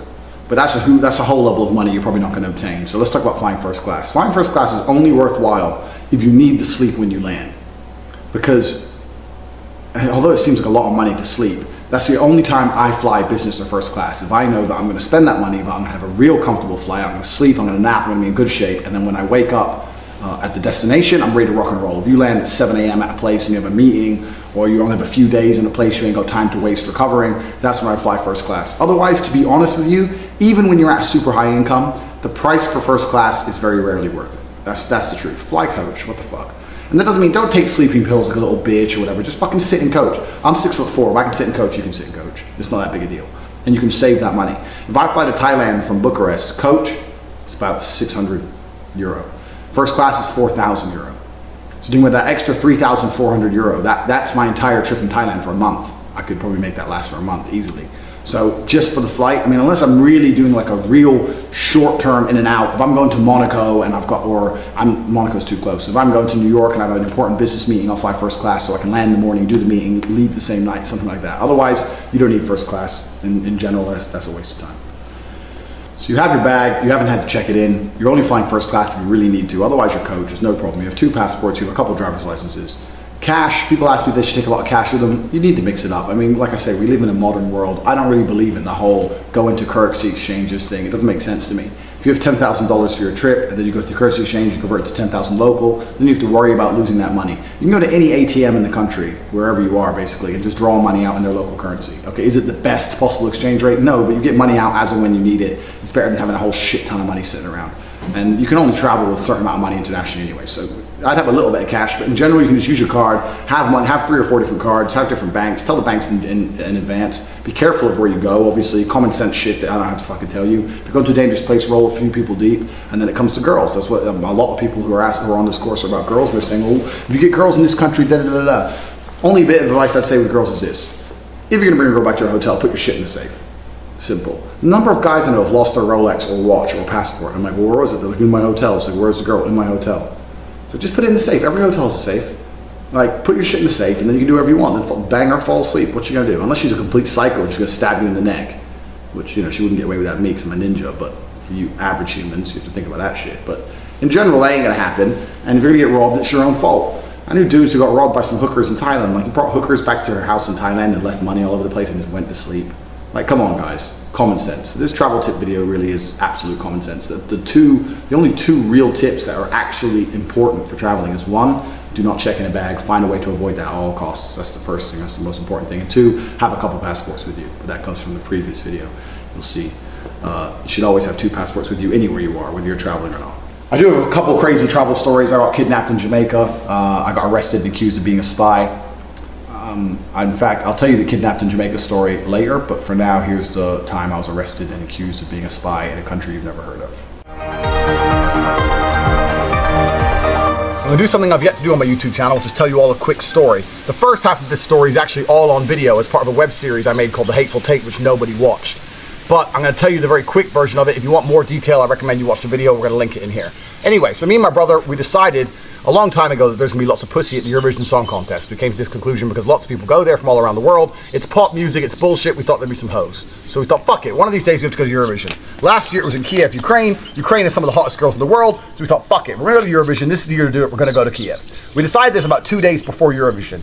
All the flights into Kiev were completely booked. It was extremely difficult to get into the country. So we thought, how the fuck are we gonna do this? Right now we're in Bucharest, Romania. This is my house. We look at a map, we're about 6 hours from the Moldovan border. So we thought, fuck it, we're gonna drive. We jumped in the car, started driving, got 6 hours to the border of Moldova, and they wouldn't let us through the border because we didn't know at the time. We need to have the original paperwork to go into Moldova because all the cars in Europe that are stolen end up in Moldova, so they're very strict at the borders unless you bribe them, which I tried to do and they wouldn't accept because they didn't know me. You need to have the original document. We can't, there's no like way we can, is there a fine or we pay a fine or a penalty? Anything we can do? It's not about penalty or it's about the car that cannot leave the country. You have to have the original paperwork. We only had photocopies of our paperwork. We don't keep the original paperwork in the car. So they wouldn't let us through. So we parked our car at a train station in a town called Iași on the border of Romania. We then went up to a taxi, said, can you take us to Chisinau, which is the capital of the neighboring country, Moldova. It's effectively being in France and saying, can you take me to Berlin, the capital of Germany. It's a long taxi drive. Finally found a guy who would do it. 130 euro. For more money than we should have paid. He took us to Chisinau. When we were in Chisinau, we had to negotiate a way to Kiev. We found an overnight train and we got there. Problem is, on that overnight train, I nearly got robbed. That train is completely mafia run. That train is, you can bribe your way in and out. You don't have to show a passport. You don't have to go through customs. So all the Russian mafia who travel in and out of Romania and Moldova come in and out by train. They do not go by plane. So that's a mafia run train, and that was a very difficult and scary experience. Up until this point, all of this is recorded and part of the Hateful Tate series, which we're going to put a link to, so feel free to watch it and find the details of me nearly getting robbed, Chisinau, the train, all that shit. So anyway, the web series ends, Eurovision's over, me and my brother in Ukraine, we got to get out. So like, how the fuck do we get out? All the planes are booked for another week. We don't want to stay in Ukraine for another week. We don't want to take the train again because of what happened the first time. So like, well, you can't fly, can't take a train, can't take a boat. The only way is to drive. We've got to drive out here somehow. So we're going from taxi driver to taxi driver saying, can you drive us to Romania? And it turns out that Ukrainians at the time, which is now changed, I believe, needed a visa to get into Romania. So it was very difficult to find a taxi driver with a visa who was prepared to do a fucking 18-hour drive at a whim. So we're sitting around Ukraine for 12 hours. Every taxi driver, I'm ordering Ubers. I'm calling everyone up saying, look, I need to get to Romania. I'll pay I was offering 5-6 times the market rate. Like I was saying, look, I'm gonna give you $2,000. Remember, these people make $250, $300 a month. I was offering them $2,000 for one drive. It's like, get me to fucking Romania. I've got shit to do. I've got to get out of this country.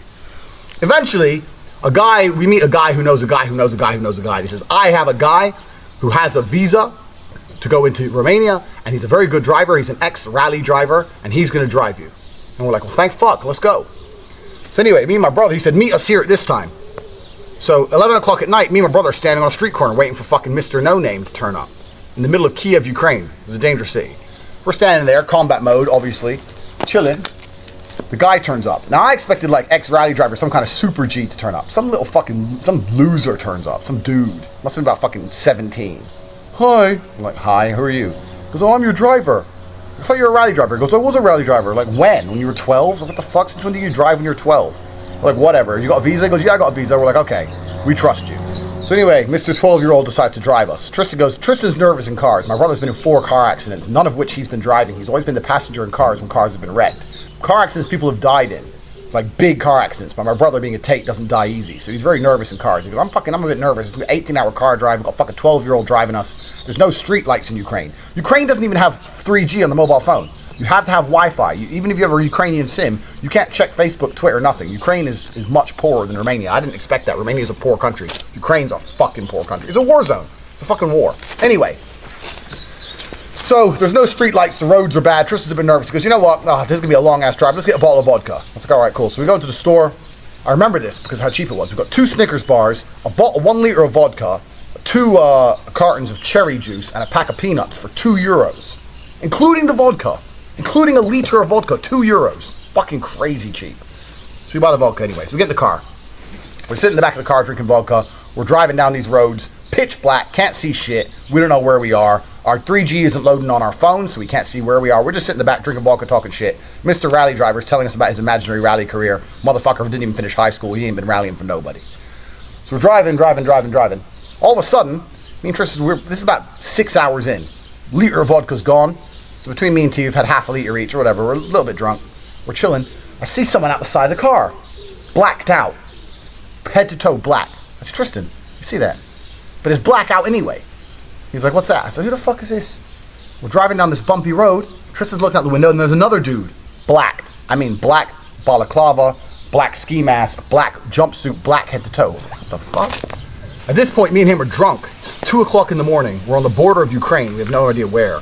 We're staring at our windows and we start seeing all these guys dressed in complete fucking black.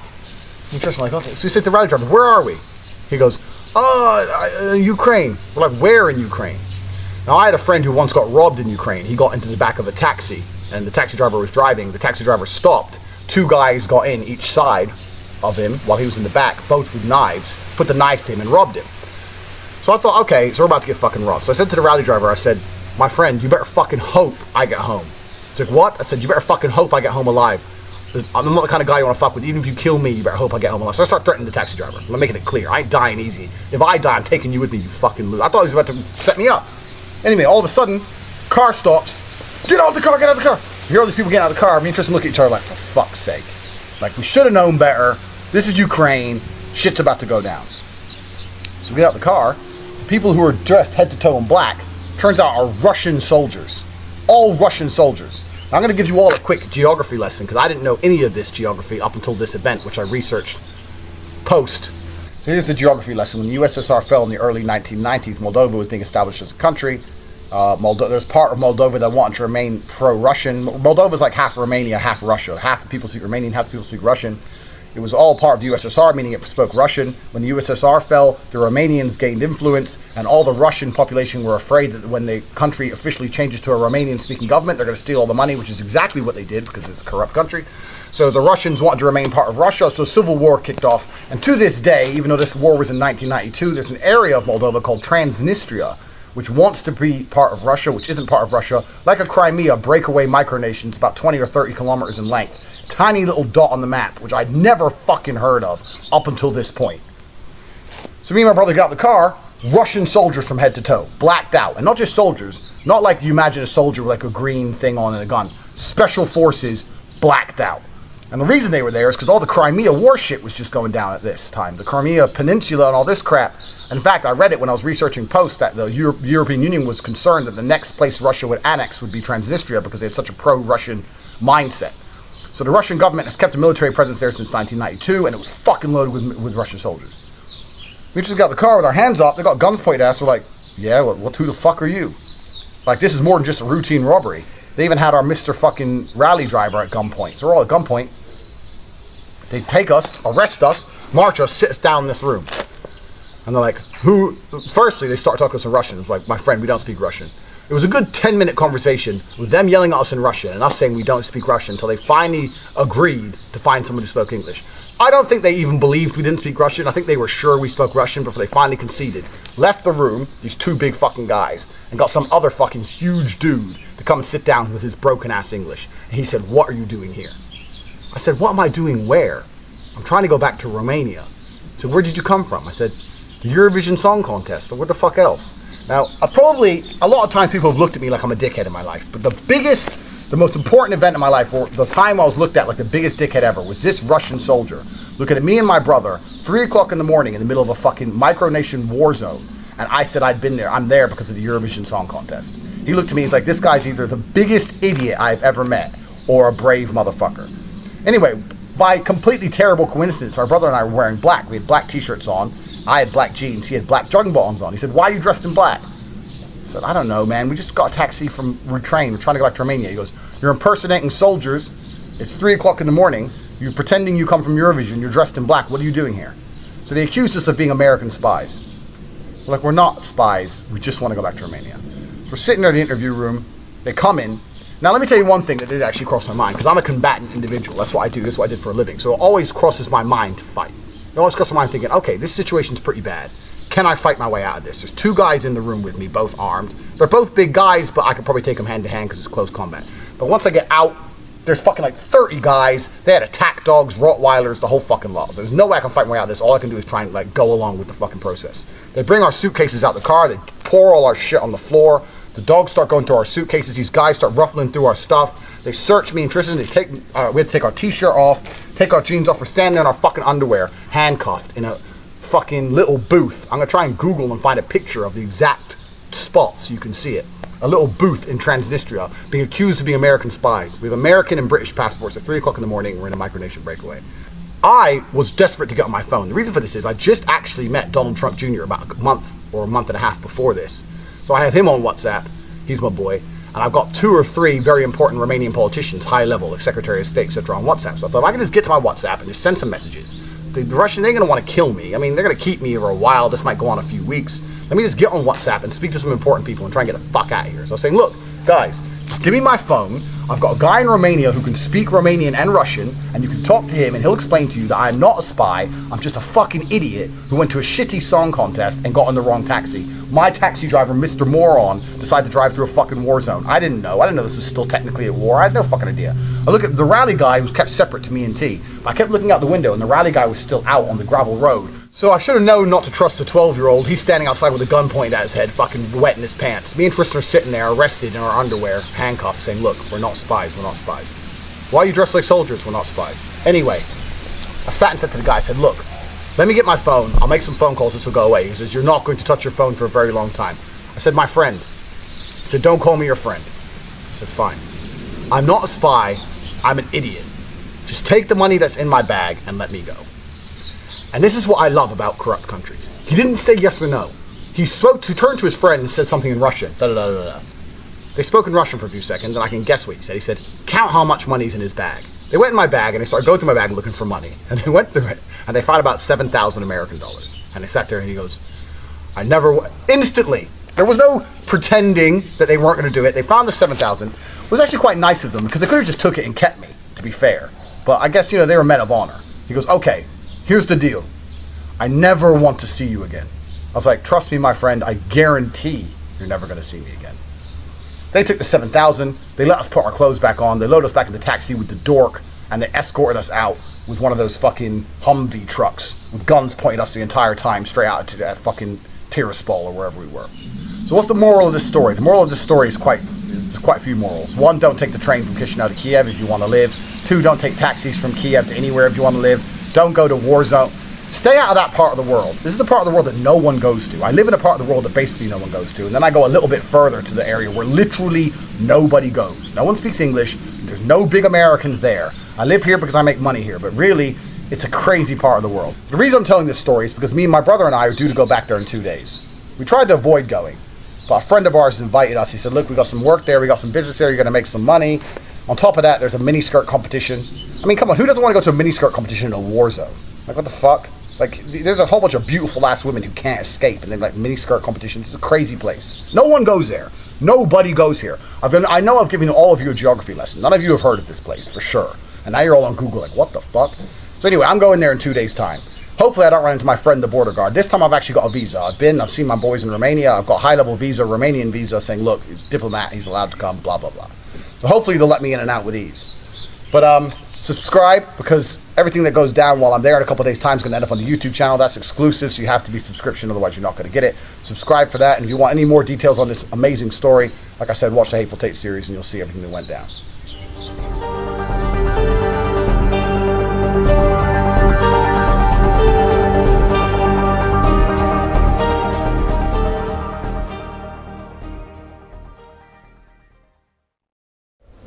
So now you've completed the course, or maybe you jumped ahead and you watched this video. Some people do that, right? They jump to the last video or whatnot. But here's what I want you to take away from this entire course. Implementation.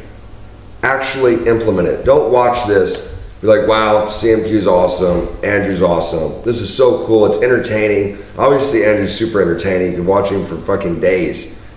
But actually take the information, dissect it, and read between the lines. A lot of the stuff that we're saying might seem simple. You might be like, well, shit, I thought, I was gonna learn something that was just mind-blowing. But it's not, it's actually implementing it.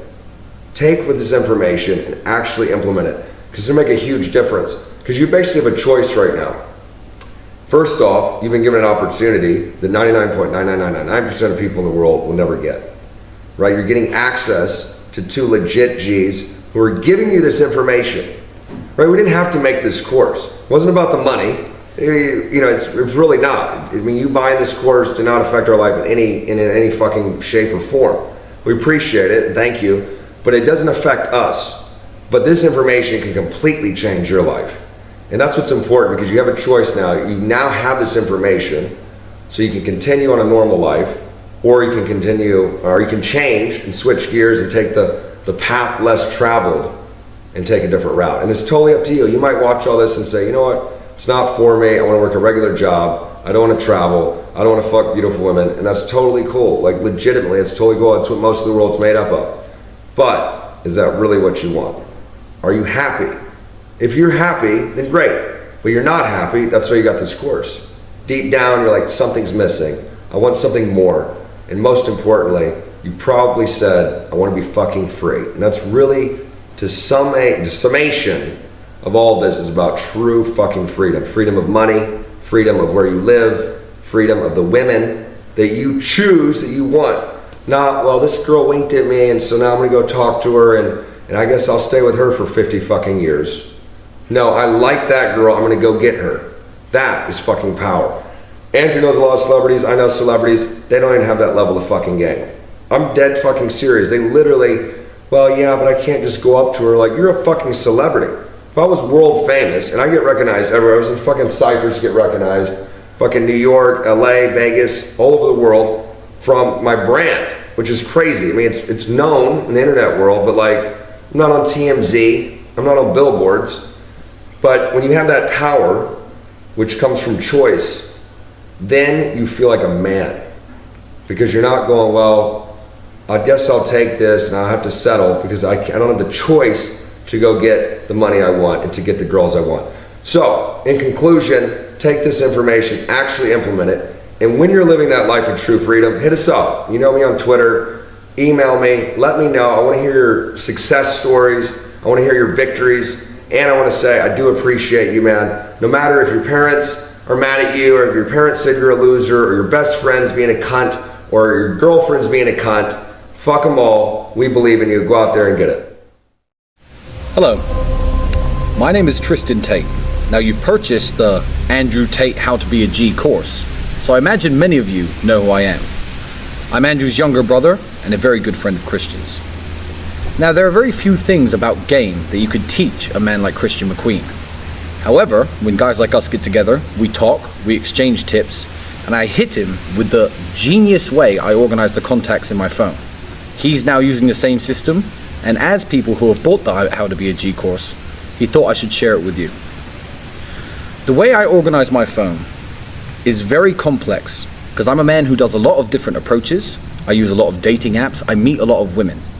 So I need a way of filing them in a way that I don't lose track. I first developed the system some years ago. What happened was I had approached a beautiful girl.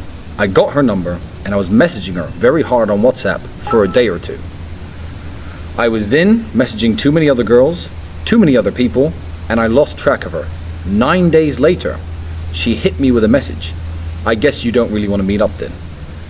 No matter how I tried to explain my way out of it and say, baby, it's okay, let's still go out. She said, you've been on WhatsApp for 9 days, online every day, and you haven't written me once. You're obviously a player. I'm tired of guys like you. And I never met her again. The way I organize my phone is based on 3 different elements. 1, the priority of the girl in question, how important she is to me. Now this is either based on looks or her commitment level to you. Your main chick and your girlfriends, for example, are more important than the girls you'll call late night after the club. The second element is the name. Now the name isn't just what their name is. For example, here in Romania, Andrea is a very popular name. My phone has 7 Andreas in it, so you need a way of knowing which Andrea is which. The third is the location. It's good to know where the girls in your phone are located. For example, if you go to a city once every 6 months or once every 3 months, it's good to know who you have in that city that you could potentially meet up with. If I were to store a contact in my phone, this is how it's done. First, a number between 1 and 3. The number between 1 and 3 is the girl's priority. For example, when I wake up every morning, I press 1 in my phone book, and all the girls that appear with the number 1 next to their name are the ones I message first thing. The, hey baby, had a dream about you last night. I hope to see you real soon. Now these are your main chicks, your girlfriends, the girls that you really love banging and you see 3 or 4 times a week. These are your 1s. Your 2s are the girls that you care about, but not as much as your number 1s. The girls who think you're busier than you are, but you see once every 10 days, every 2 weeks. There's something about her you really appreciate and you really like, but she's never going to be a main chick. When a 2 sends you a message, you reply to a 2 immediately, but you don't necessarily have to message her every morning when you wake up. You have to take care of your 2s because you don't want to lose them, because they matter to you somewhat, but you don't have to maintain them constantly like you do with your most important girls. Your 3s are the kind of girls that you call after a night out. It's 5 o'clock, you're in the club, you're bored, that's when you message your 3s. If they message you at a time like that, reply. But a 3 is not so important that when she messages you, she can instantly demand your time. You manage your 3s on your own terms. When you get bored and you're sitting on your phone for 3 hours waiting at the airport, message your 1s, 2s, and 3s. Keep all your girls entertained, keep all of them interested. Now this priority system would have stopped me from making the mistake that I made with that girl. I would have saved her as a 1 because she was stunningly hot. I was actively pursuing her and trying to bang her. So for those 9 days that I ignored her, she would have got a good morning message every single morning. Saving a girl's name is very important to do correctly. And there are many girls who have the same name. If you do a lot of approaches and you're trying to meet lots of different women, you're going to encounter some girls that you don't even remember meeting, especially when you're out in clubs drunk. So when you save their contact details, make it as clear as you like. What I like to do is her name followed by her Instagram handle, so I can always check how hot she is and follow up on how good she looks to make sure that my eyes weren't deceiving me after 20 bottles of vodka. The girl's name is Andrea, for example, her Instagram tag, or Andrea the blonde I met in this club. That's the way to save your girls' names. That way you can't make a mistake and you can't do what I've done, Christian has done, and Andrew have done many times before, which is confuse a girl for somebody else. You instantly lose them. The third most important thing to put when you're saving a contact in your phone is the city name. Now this takes a very long time for it to actually become useful. But as you slowly build up your contacts list as a man who travels and does approaches worldwide like me, you slowly accumulate a list of girls in various cities. So if there are cities you visit once every 6 months or once every 3 months, me, Marbella, for example, I can go to Marbella, type Marbella into my phone book, and the 6 or 7 numbers I have in Marbella will appear. You can then hit that girl with a, hey babe, just came to Marbella, you're the first person I thought of. she'll reply, "Oh my God, I didn't know you still remembered me." Doesn't matter if you remembered her. You know she lives in Marbella because the contact is saved as Marbella. So to recap, every time you save a girl's number in your phone, if I'm in New York City and I approach a beautiful brunette named Samantha, she's not that good looking, but I definitely want to see her if I'm there, I'd save her as 3 Samantha, her Instagram handle, and New York City. When I'm in New York 6 months down the line and I type New York City, I can see Samantha's number is there. If Samantha was a 10 out of 10, gorgeous girl who lived here in my city of Bucharest, I'd save her as 1 Samantha, Bucharest. That way, every day when I wake up, I type number 1 in my phone, Samantha appears along with my other priority girls, the girls I have, the girls I badly want, and she gets messaged every single day. There's no chance I'd forget her. Disclaimer, the 1, 2, and 3, depending on the operating system of your phone, you have to be careful. With my phone, the Tonino Lamborghini, typing the number 1 comes up with my contacts that start with 1. I do realize that with some phones, if you press 1, it will start to dial a number 1 or show every number with a 1 in it, in which case you simply save it as ONE. Phonetically spell the number 1, 2, and 3, but it is the same system. Whether you're new to the game of approaching and dating multiple women, or it's something you already do, I hope you find this system useful. Thanks for listening. I get asked a lot how to grow an Instagram page, and I think the different social medias have very different objectives and very different advantages to growing each one of them. For example, I became quite big on Twitter. I started Twitter with 1,000 followers. I got to 12,000 followers in like 3 weeks, and then I got to 45,000 followers in 2 months, and then I got banned. But that's because I'm an exceptionally hilarious individual. But Twitter, it does gain you perhaps monetary contacts and political conversations and a shitload of hate, a whole bunch of people who hate you. But in general, I mean, unless you're really making money from Twitter, having a large Twitter following, I mean, yeah, you can make some money from it, but I don't think it's as beneficial as having a large Instagram following, because a large Instagram following leads to girls. And pussy is one of the best things on the planet. That's why a lot of you join this course. A lot of you want to have more money, more girls. So your Twitter account has to be for your money, and your Instagram account has to be for your girls. You're not getting girls from Twitter. Absolutely not. So how to grow an Instagram following? Growing a Twitter following is very much about what you say, so I can't coach you how to do that. The reason mine grew so fast is because I'm the fucking man, and the way I think and the way I write it, etc., etc. But an Instagram following is going to happen absolutely and utterly by default if you follow every other lesson in this video course. If you start making a load of money, and you have nice cars, and you start traveling the world with your multiple passports, and you start taking pictures with hot girls and going to cool places, you're going to have a large Instagram following.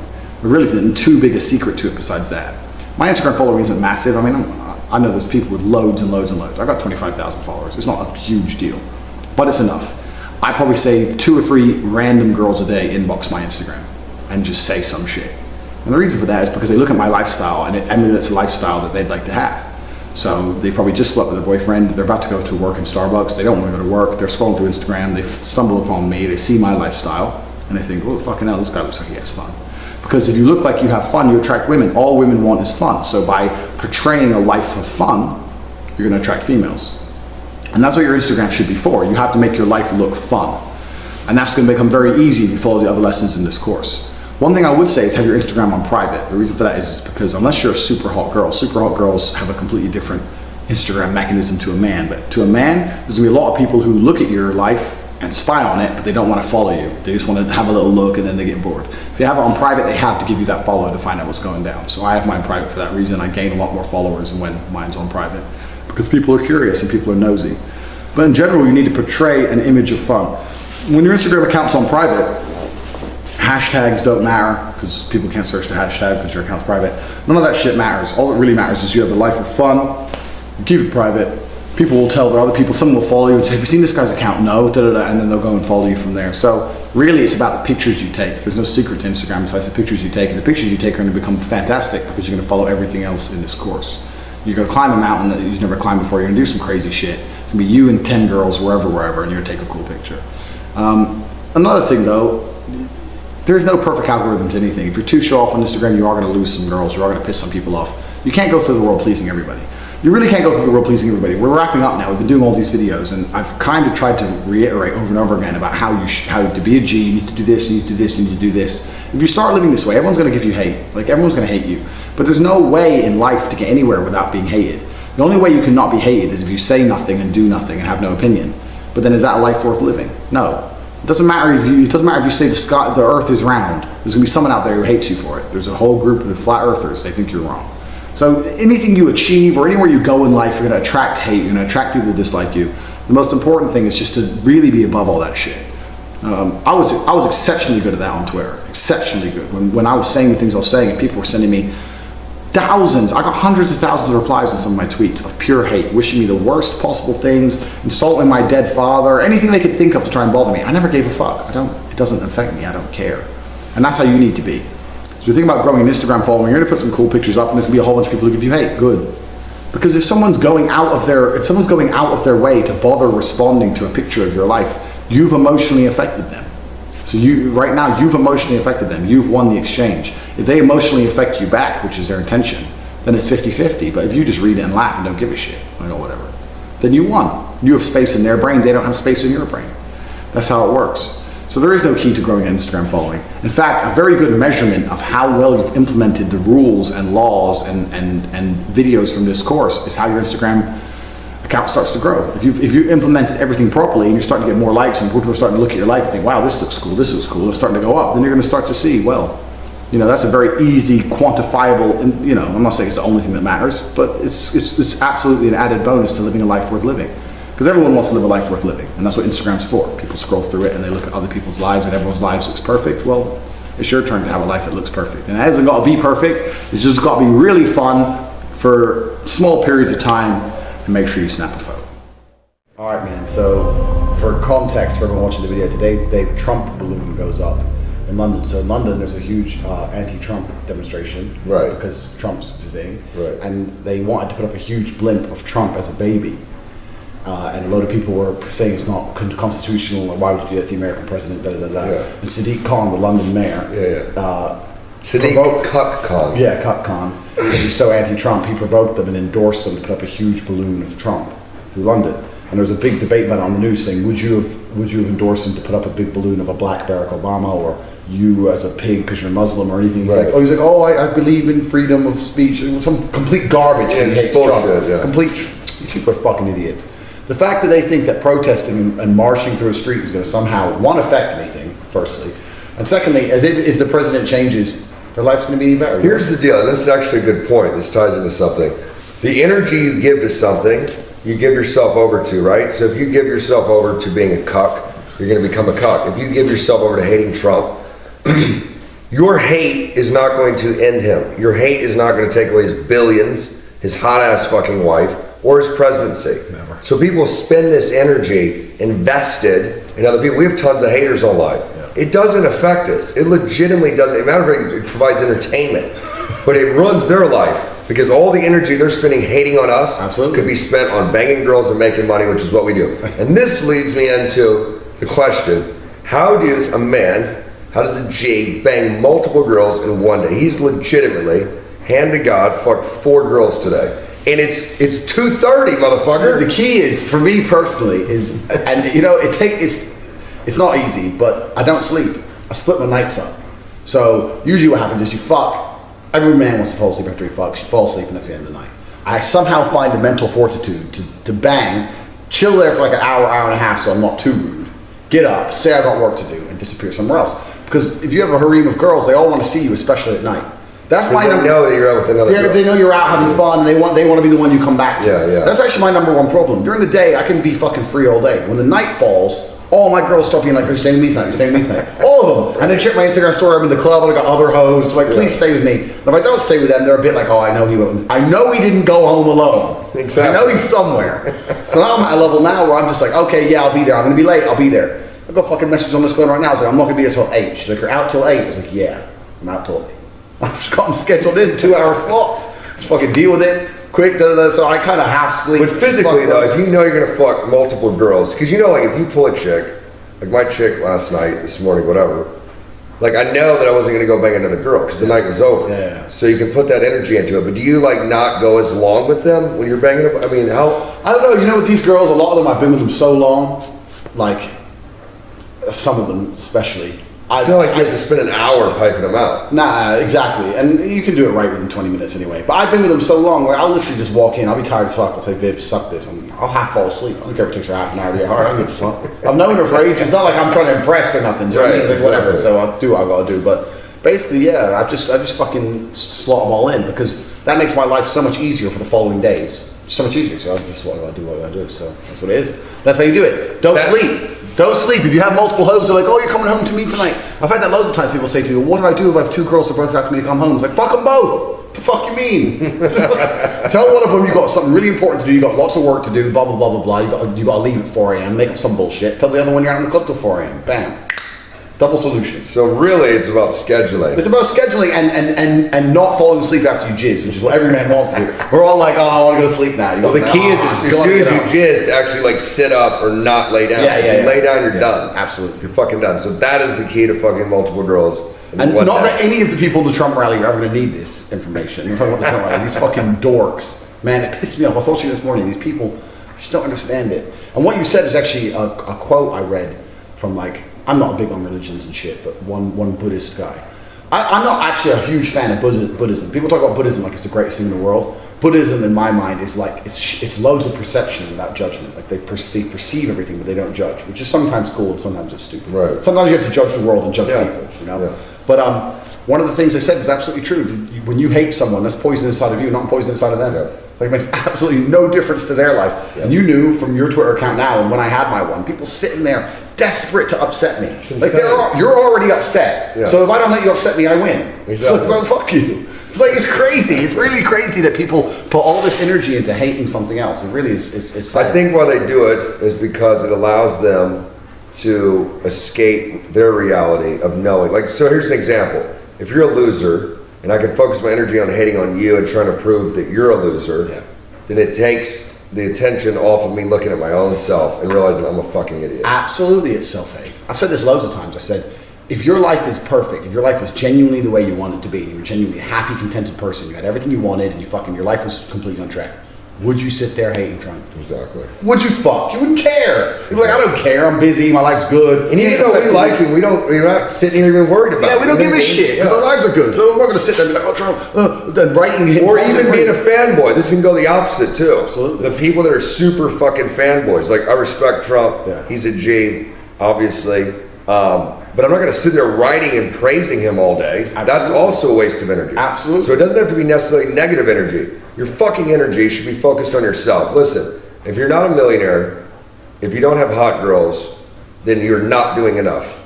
That is literally that simple. Your energy is all you have in life. Exactly. It's all you have in life. You've got to put it into something that's going to directly, absolutely, and positively affect you. People think politics is... I know people buy the politics trap because they believe that it's going to change their life. Which is when complete Barack got into office, I remember I was sitting with this hot ass Latin Instagram hoe. It's another story in LA, and she was actually a Republican or whatever. But like we sat there, I'm like, fuck, and that was it. Yeah. And I literally, that was my reaction when they called it, and then went on to have to come out of fucking bullshit. And to make money. Yeah. Like it literally didn't matter. Yep. It really did not matter. The only time it would really matter for the president is like they came in, they're like 75% tax or something. Yeah. Most of this shit doesn't matter. People worried about Roe versus Wade and shit. Like they're gonna take away abortion. It's not gonna happen. What's crazy is even if they did, go somewhere else. Well, this is it. What we were saying earlier on in the course about being international. One of the main reasons we don't give a fuck about politics. How many countries you've been to in the last 3 months? Do you know the president? Do you know the president of Andorra? Do you fuck? I want to know it now. Because if you travel properly and you've got fucking multiple passports, and you're going here, there, and everywhere, you don't give a fuck who the president is. I roll up in the country, I don't know who's in charge. I don't give a shit. I do what I got to do, and I leave. I make a mess, and I'm out. Who cares? We're in Romania now. I've been here for a fucking year and a half. I still only know the president's first name is Johan something. I don't know. Like, it doesn't matter to me. Yeah. If you're jumping around all over the place, it doesn't matter. If you're stuck in one place and you're stuck working a job you hate, and your wife's a fat bitch, and you're stuck there, and your life's shit, then you start, instead of looking at your own life thinking, I need to change my life, you start thinking, well, maybe if the president was different, maybe if America was different. Like, no, your life's shit and you're stuck in one place. It's nothing to do with anything else. I think that's a good point. I think a lot of people, specifically in America, that's why they're so depressed. Because it's a choice when that situation is that they are stuck. Because think of it. You go to college, and what's the next step? You must get a mortgage. Why? Because it ties into that state, paying taxes. You must get married. If you get divorced, we're going to wreck your life. So it keeps them trapped. I'm telling you, man, men are absolutely and utterly in the Western world. I've traveled everywhere, and what I've seen is, and I've seen it with my own eyes. I've noticed two very important things. One, in poorer countries are more fun and they're more free. The more poorer a country is, the more free a country is.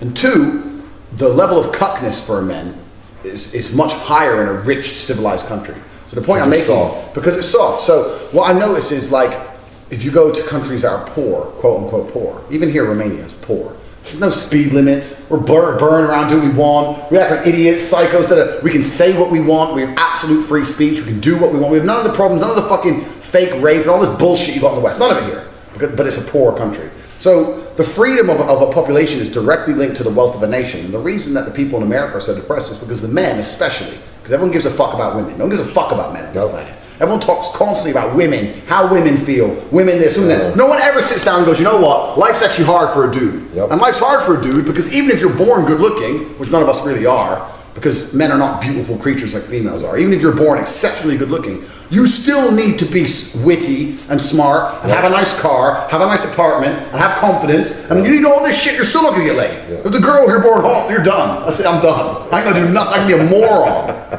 It's true. So life's hard as a man, but no one gives a shit about the mental health of men is because men are the fucking worker ants that pay the taxes to the rich companies and the rich in the rich countries. This is why these rich countries specifically try and cuck men, exactly as you said.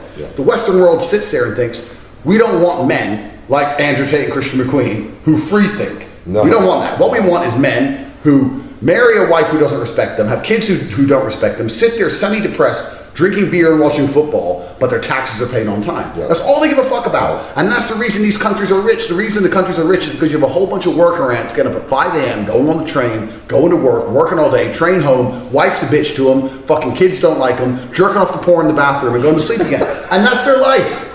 You tell me they're not depressed? And when I said depression wasn't real, they're like, well, it is real. No, depressing situations are real. Shit, I'd be depressed if I was living that life, so were you. But it doesn't mean depression as a disease isn't real. Your life's just depressing. You live in a depressing situation.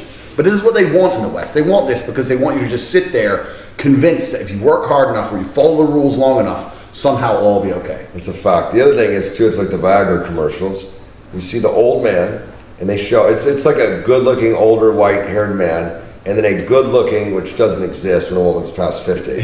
Good-looking, older white woman, they're like walking through a park, and they're like, you just need Viagra Cialis.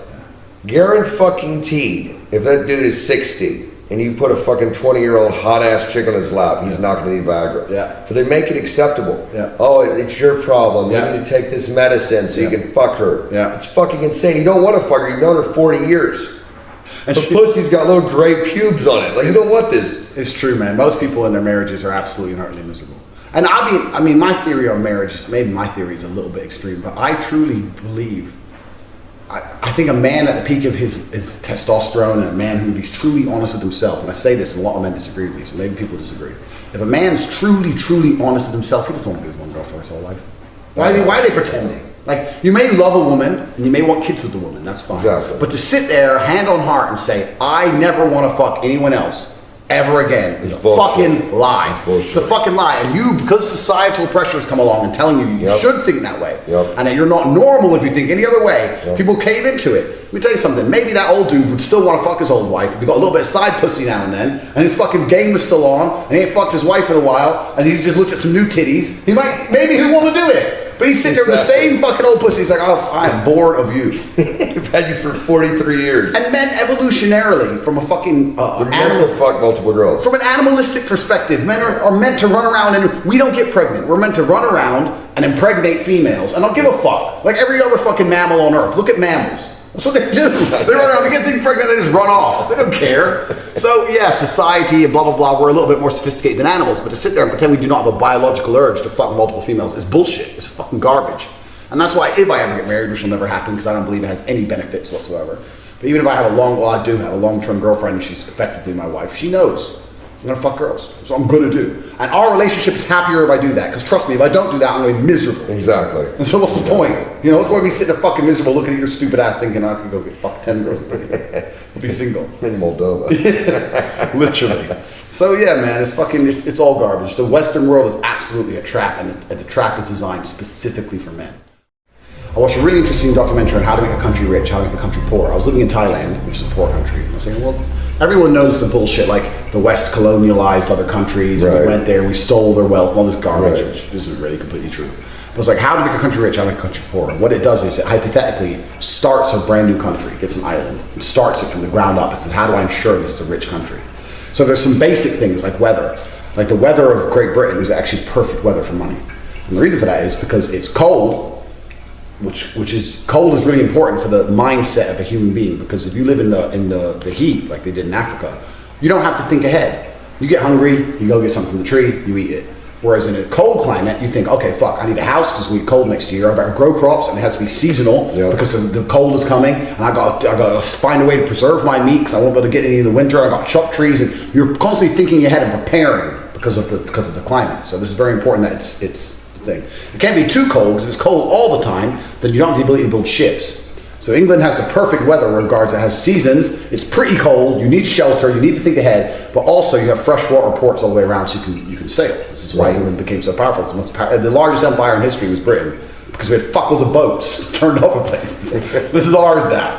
So this is how we do it in clubs, right? Yeah, basically what we do now. Yeah. So the weather is a super important part. But and there's a few other things. Which ways the rivers flow? The rivers have to flow out, not in. Russia's flow in the wrong direction, for example. Really? Yeah, they're saying the rivers flow in the opposite direction, Russia would be twice as rich, and little things like that. Wow. But the most interesting thing was the psychology of the people. And they're saying that to ensure the wealth of a nation, the psychology of the people have to be completely and utterly believing that if they work hard enough, somehow they will no longer be depressed. And it literally says that, depressed. It says clinical depression, they call it Richland. They say clinical depression will be rife in Richland. They say we will make stupid people, idiots, celebrities in Richland. We will convince men that if they go to work and they work hard enough, that one day they'll have a Ferrari. 99.9% of them will never have the Ferrari, and then they will die in Richland. Like, it goes through the fucking basics of how people just go to work and they dream if they work hard enough and they keep doing their desk job, one day they're gonna pull it off and it's gonna come together, and when they finally get this thing, they'll be happy. And they'll link happiness to consumer goods, and they'll make consumer goods outside of the reach of most people, and that's how you keep them fucking slaving away in Richland. You have to watch it, man. It probably puts into perspective how people get fucked. What's it called? It's Richland. Google Richland. And it also explains why these fucking morons are famous. There's no coincidence they make complete fucking morons. Now I'm curious about that. What do you mean? What do they say about that? So they're saying that by making absolute idiots, if they made the people who are curing cancer famous, you wouldn't feel any type of envy towards him, because you'd say, okay, well, this person, like, he's brilliant. He's brilliant, and he's smarter than me. So take an average person, make him famous, and then other people go, well, I can do that too. Oh, I can do that too. Or even worse, what they're doing is they're instilling envy. Well, that fucking moron's famous, and I still have nothing with my life. And how does he have things? Maybe if I get a Ferrari, I'll be a somebody. It's all that. It's back into the consumer trap. Right. Back into the consumer trap. Like, this nobody has all this. So how can I? There must be a way I can get all this. Right. And that instills people to be, hey, it works. It still does to be fucking consumerist and fucking think of our own ways to become millionaires. Right. We both sat there thinking, I need money. Yeah. So we fell into the trap like everyone else, but we won the game. But we won the game. Most people don't win the game. You guys will, though. So if you follow this advice. Absolutely. So you look at the game and you understand that it's absolutely rigged for people to be entrepreneurial and people to fucking do anything it takes to get cash, which is good for the country. But only a few people, the 0.1% like us, win. The rest of them are still stuck there going, well, you know what? Yeah, maybe in a couple years I'm going to have that. And they're never going to get it. And then on top of that, they get married to fucking, then it talks about the socio-demographics of why one man must marry one woman. Oh, they went into that. They go into that as well, yeah. Because it's good for a country if one man marries one woman. Yeah. This is the whole thing about fucking when I talk like about if everyone was a G, like legitimately, the world would be burning. It'd be fucked. Because we're not going to be like standing on a fucking telephone pole changing wires and shit. Like they need those worker bees. 100% you need worker bees. And Who think, maybe I'll work hard and I'll get a bonus and my wife will be happy and give me a blowjob. absolutely, you need to have you need a hierarchy of people. I know that's how it is. And there are people down there who are happy with a lower level overall life. And that's fine. And that's fine. That's your choice. Exactly. But we never wanted to be that person. But if every man was completely true to his biological instinct and just run around fucked who he wanted and wasn't loyal to any of the women, then we'd have a whole shitload of kids. And who's going to look after the women? It would be a disaster. It'd be a disaster. It'd be like Africa. Yeah, exactly. I mean, that's truly, what's happening right there now. Literally. That's really what it is. Those dudes fuck a bunch of women and don't do it. Kids, no one knows who they are. They're all blacks and whatever. But it's very important for for a civilized society that they convince men, you must be with this girl, you stay with her, you have the kids. Yeah, she's fat. Yeah, she doesn't love you. Yeah, the kids hate you, but you can't leave her because you're feeding them kids. You're feeding her. Yeah. And you're paying your tax. So you're depressed and you're suicidal. That's fine. As long as you keep this little unit, this little block that fits into the societal wall correct. And that's why it's all garbage, man. The way we do, we make money fucking from the sky, running around fucking all these hoes. The whole world was like us. The whole world was like us. How many loads you dumped today? Fucking, I don't know, four. I think it's like 230. But yeah, we're not good for society. But what we are is we're good for our own health. Exactly. And we're good for ourselves. Your own sanity. For our own sanity, because some people are not programmed to be the worker ant in society. Exactly. Some people just aren't programmed to do it. And I knew that after getting fired from like the 30th job. I'm like, I'm just not designed to work for someone. Absolutely. This is not going to work. And when I say, you see this in everyone anyway, this is why people go traveling. Like, I'm going traveling, but why? What are you looking for? You're not looking for anything. You're trying to run away from a life of responsibility. That's all it is. They're desperate to go to Thailand and live for fucking 200 years on $10 because they can't afford to do anything else. But really, years for $10. But when I sit there and I talk to these people, they're reconfirming everything I'm saying now. They don't want to, but they just don't know. They don't know it. They don't see it. They don't see a way out, and they think the answer is to go become enlightened, getting fucking drunk in Thailand. It's like whatever. But it's, I'll go get drunk. I'm not getting enlightened. I'm not pretending I'm learning anything. Exactly. I'm just out there getting drunk. It's like whatever. But exactly. But yeah, this is the reality of the world, and this is the reality of, especially if you're living in a rich country. So you have to understand the game is rigged, and you have to try your best to beat it. And that's literally invaluable advice, because you've probably been taught so many times by teachers who drive bullshit cars. Even, we love parents, but they can be good, well-intentioned. Yep.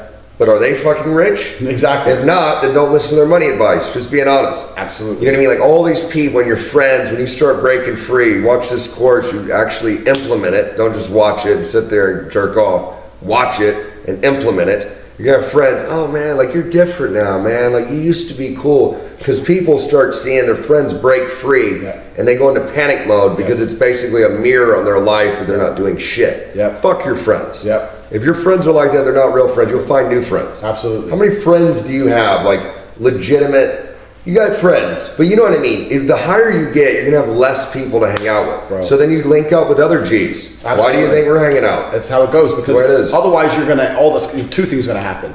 Either, like you said, you're gonna have to meet new people because you're either gonna have a complete bunch of hate from your old friends, or you're gonna have to fucking finance their life forever. And that's gonna get old. And that gets old. I mean, I had some friends, and they're cool, and we were cool thing, but you get to a point and they're nowhere, and they're still cool if I'm buying their holidays, but then when you're not, they're a bit like, oh, you're always busy. Like, I'm not busy. I'm busy paying. Get some money, you can come. What the fuck? Exactly. We're not busy. We're fucking Caribbean. Get the fuck over here. But, so, yeah, and you're right. People don't want to. The easiest way to make someone feel bad about themselves is to excel above them. Exactly. Start in the same place and win the race. They don't want that. Your friends want to try and drag you down any way they can.